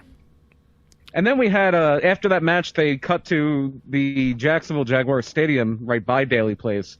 And you had a brawl with the rest of the Inner Circle besides Sammy and the Elite. And that's where Hangman makes his return, just running the entire length of the football field to make the save. Yeah, that was pretty impressive. You see like... He runs up. I was like, that's pretty cool. Did you realize the Bucks jumped off the thing, too? What if he would have sprained or rolled his ankle or blew his knee out running on turf in cowboy boots? Yeah, because they have like this flat surface. There's no grip on the bottom of the cowboy boot. I don't think. Unless maybe those ones did. That could have been catastrophic if Hangman he would have himself. tweaked his knee. Like pro football players in spikes are blowing ACLs out all the time on turf because it's not forgiving. And now you're doing 100 yards. Yeah. Go ahead, I once ran on the most dangerous turf in the history of the world. What? FedEx Field? Veterans Stadium. Veterans Stadium, yeah. On a class trip. We took a class trip to Veterans Stadium. Huh. And, everybody got to go out on the field and run around. Yeah. Yeah, that I was watching him run, I was like, oh my God, please. Like, that could have been just the icing on the cake, just going into a pay-per-view. Like, he tweaks his knee running in cowboy boots on turf. Yeah. Unfortunately, someone did get hurt here, though. And Matt Jackson might have hurt a rib doing the dive off the stands. And it was just a simple, like, crossbody of all things. Yeah. Yeah, crazy. But it doesn't seem it doesn't seem as bad as the Britt injury, obviously, and then he's going to be in a 10-man tag anyway. You can hide him a little bit. Yeah. Yeah, Hugh. I mean, if that's the case for Britt, that's horrible. Like, for someone who I'll be the first one to eat my words. I said Britt has not impressed me, but recently, man, she's been killing it. And for her to blow her knee out right now, it's just horrible, horrible, horrible. And then I thought one of the cool things too at the end of this is they zoom out and you have the Elite painted in the end zone. Yeah. I didn't even notice that. Because the ring's going to be right in the middle, so you assume their side's going to have Inner Circle. Yeah, each end zone's going to say Inner Circle or Elite. And that, I would say that's the main event of the pay-per-view. Oh, 100%. TV filmed match? Yes. Yeah. Well, the whole thing is, I don't know if the rest is live. Is it? I don't know. I'm not sure. I think it might be. Yeah. Yeah, we'll find out because we're gonna do a little watch party here at the podcast. Con Radisson at the podcast headquarters. We're gonna have a little birthday party. For he hasn't been on in a little bit, but our member Jack is his birthday this weekend, so we're gonna enjoy some food. Ben's bringing some beers. We're gonna get some pizza. We're gonna watch some AEW, and we're also going to do our live on Facebook pro wrestling scorecards. We're shooting for I want to do it earlier. I know it's tough for Tyler with time, but I don't want to go live at 6 and then we're rushing to eat, hang out with each other, and then go right to just like watching the pay-per-view. So anywhere between 5:30 6 o'clock, we're going to go live on Facebook on Saturday and do our pro wrestling cards. Do your pro wrestling cards now, though, because if you wait till the day we do ours, it'll probably be closed and you won't be able to fill your things out. So do them now. Do them tonight. Usually the website will say it closes at such and such time. Don't wait. Get them done as soon as you can. Like 6 o'clock. Yeah, so get them done as soon as you can so you don't miss out. If you want to go digital, you go on the website. There may still be some spots digital, but definitely play along with us. If you do want to play along with us, though, take a picture of your card and send it to us, and we'll keep track of what, obviously you keep track of your points, but we'll also make track so you're not being shady and changing your scores up a little bit on us. No shady, no monkey business. But yeah, that's the plan. We'll quick get into this. Where are we at here? Oh, 2:22. All right. Real quick, what show did it for you guys over NXT AEW? Yeah, I would agree. AEW has so much more energy. Yeah, AEW because of the crowd. Yeah, AEW same for me as well. Anything else? Anybody want to bring anything up before we close out here? I hate to close on such a downer, but we talked about him earlier in the show. This Saturday, and then of the pay-per-view was also going to be the 21st anniversary of Owen Hart dying. Yeah, wow. Yeah. I actually picked up my T-shirt, so I don't know. I doubt it'll be in before then. They always take like a week or two. What will be in tomorrow, and I will do it as soon as it. So if I get it in the mail early tomorrow morning, we will go live. I will go live on Facebook and do my top sellers pro wrestling crate. Oh, cool! Super excited for this one. Actually, I had it pulled up. Maybe I can quick do it before we get out of here. Let me pull up pro wrestling crate real quick. They already announced next month's crate. I think we went over it last week. We went over it during Not Cool in High School. Oh, okay. We talked about it. I don't think we talked about it on air, but we talked about it. What do you think top sellers? Jericho? No. I'm Bucks? saying the next one after that.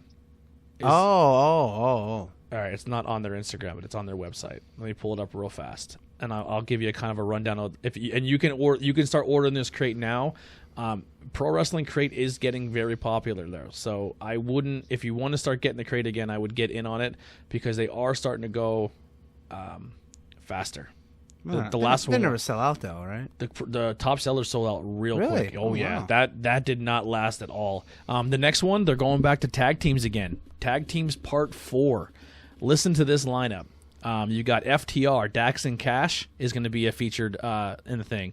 The Brainbusters, Arn and Tully, the Steiner Bros, Edge and Christian, the North, and Crime Time are all featured in this crate. I would say Crime Time was a recent addition. Yeah, so I'm not exactly sure what they're going to throw in, but anything at this point, Crime Time would be cool for people to kind of to rock.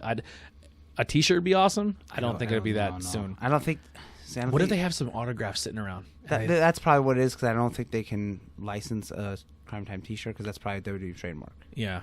I think they spelled it different though. I think when it was in WWE, they were CRIME, Crime Time. And I think it was with a Y. But now they go by crime with a Y. I don't think they'd be allowed to. Let's find out. I'm not sure. I thought maybe they changed the spelling so they can use it in the indie circuit. I don't think they really. I don't know. But and then also you'll get the finished. So this crate is going to have one of 2 micro brawlers. Is going to be the Brian Myers micro brawler will complete your set for the tag teams. So this crate you're going to get, which would be Zack Ryder, and the next one will be Curtis Hawkins, but it's now Brian Myers.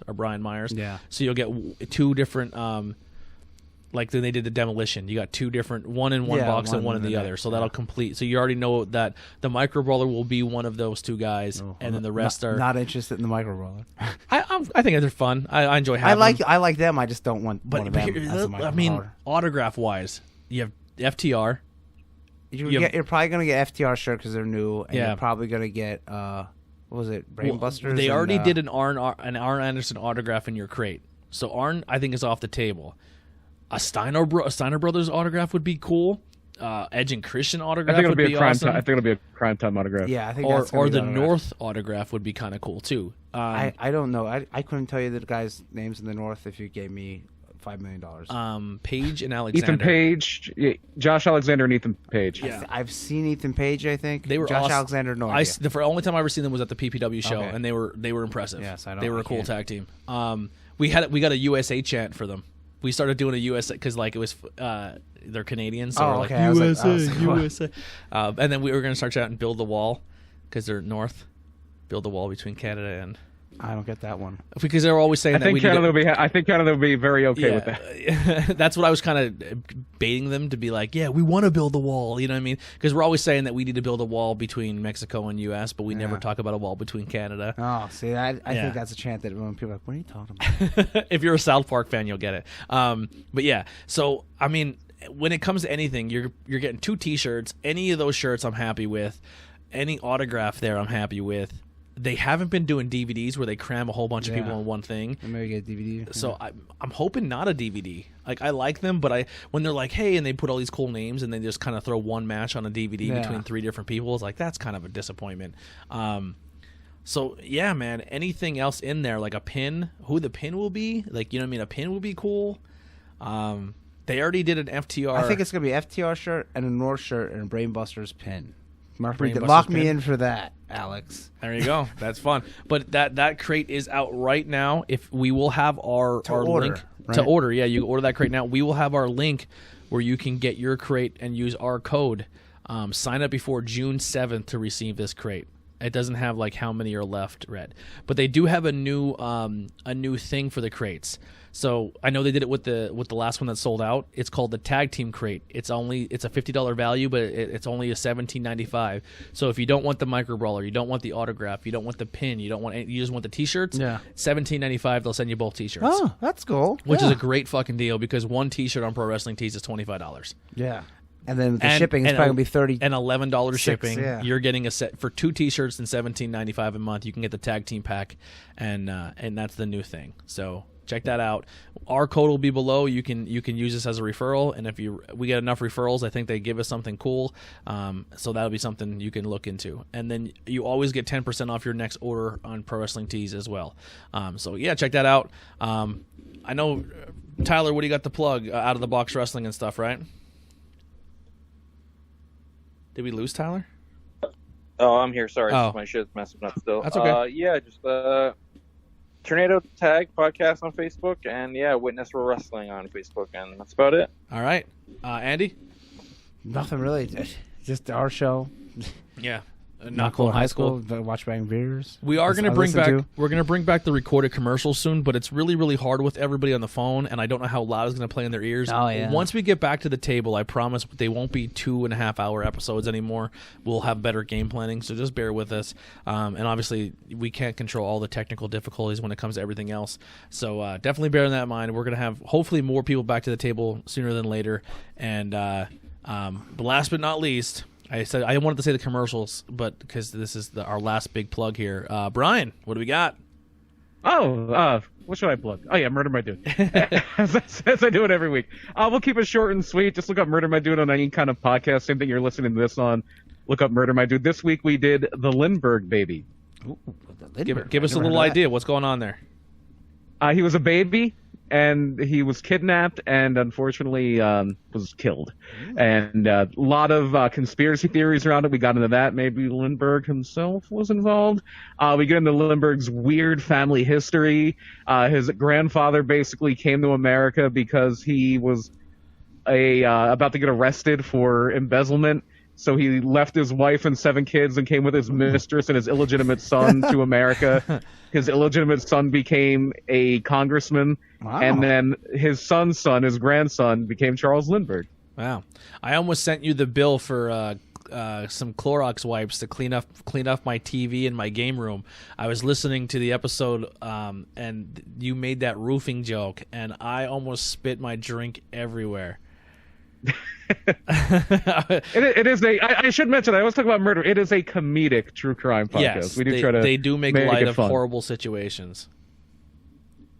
But it's super fun. It is. I mean, the topics aren't obviously the greatest, but you guys make light of it without making fun of it. But what you do in your research and tell the story.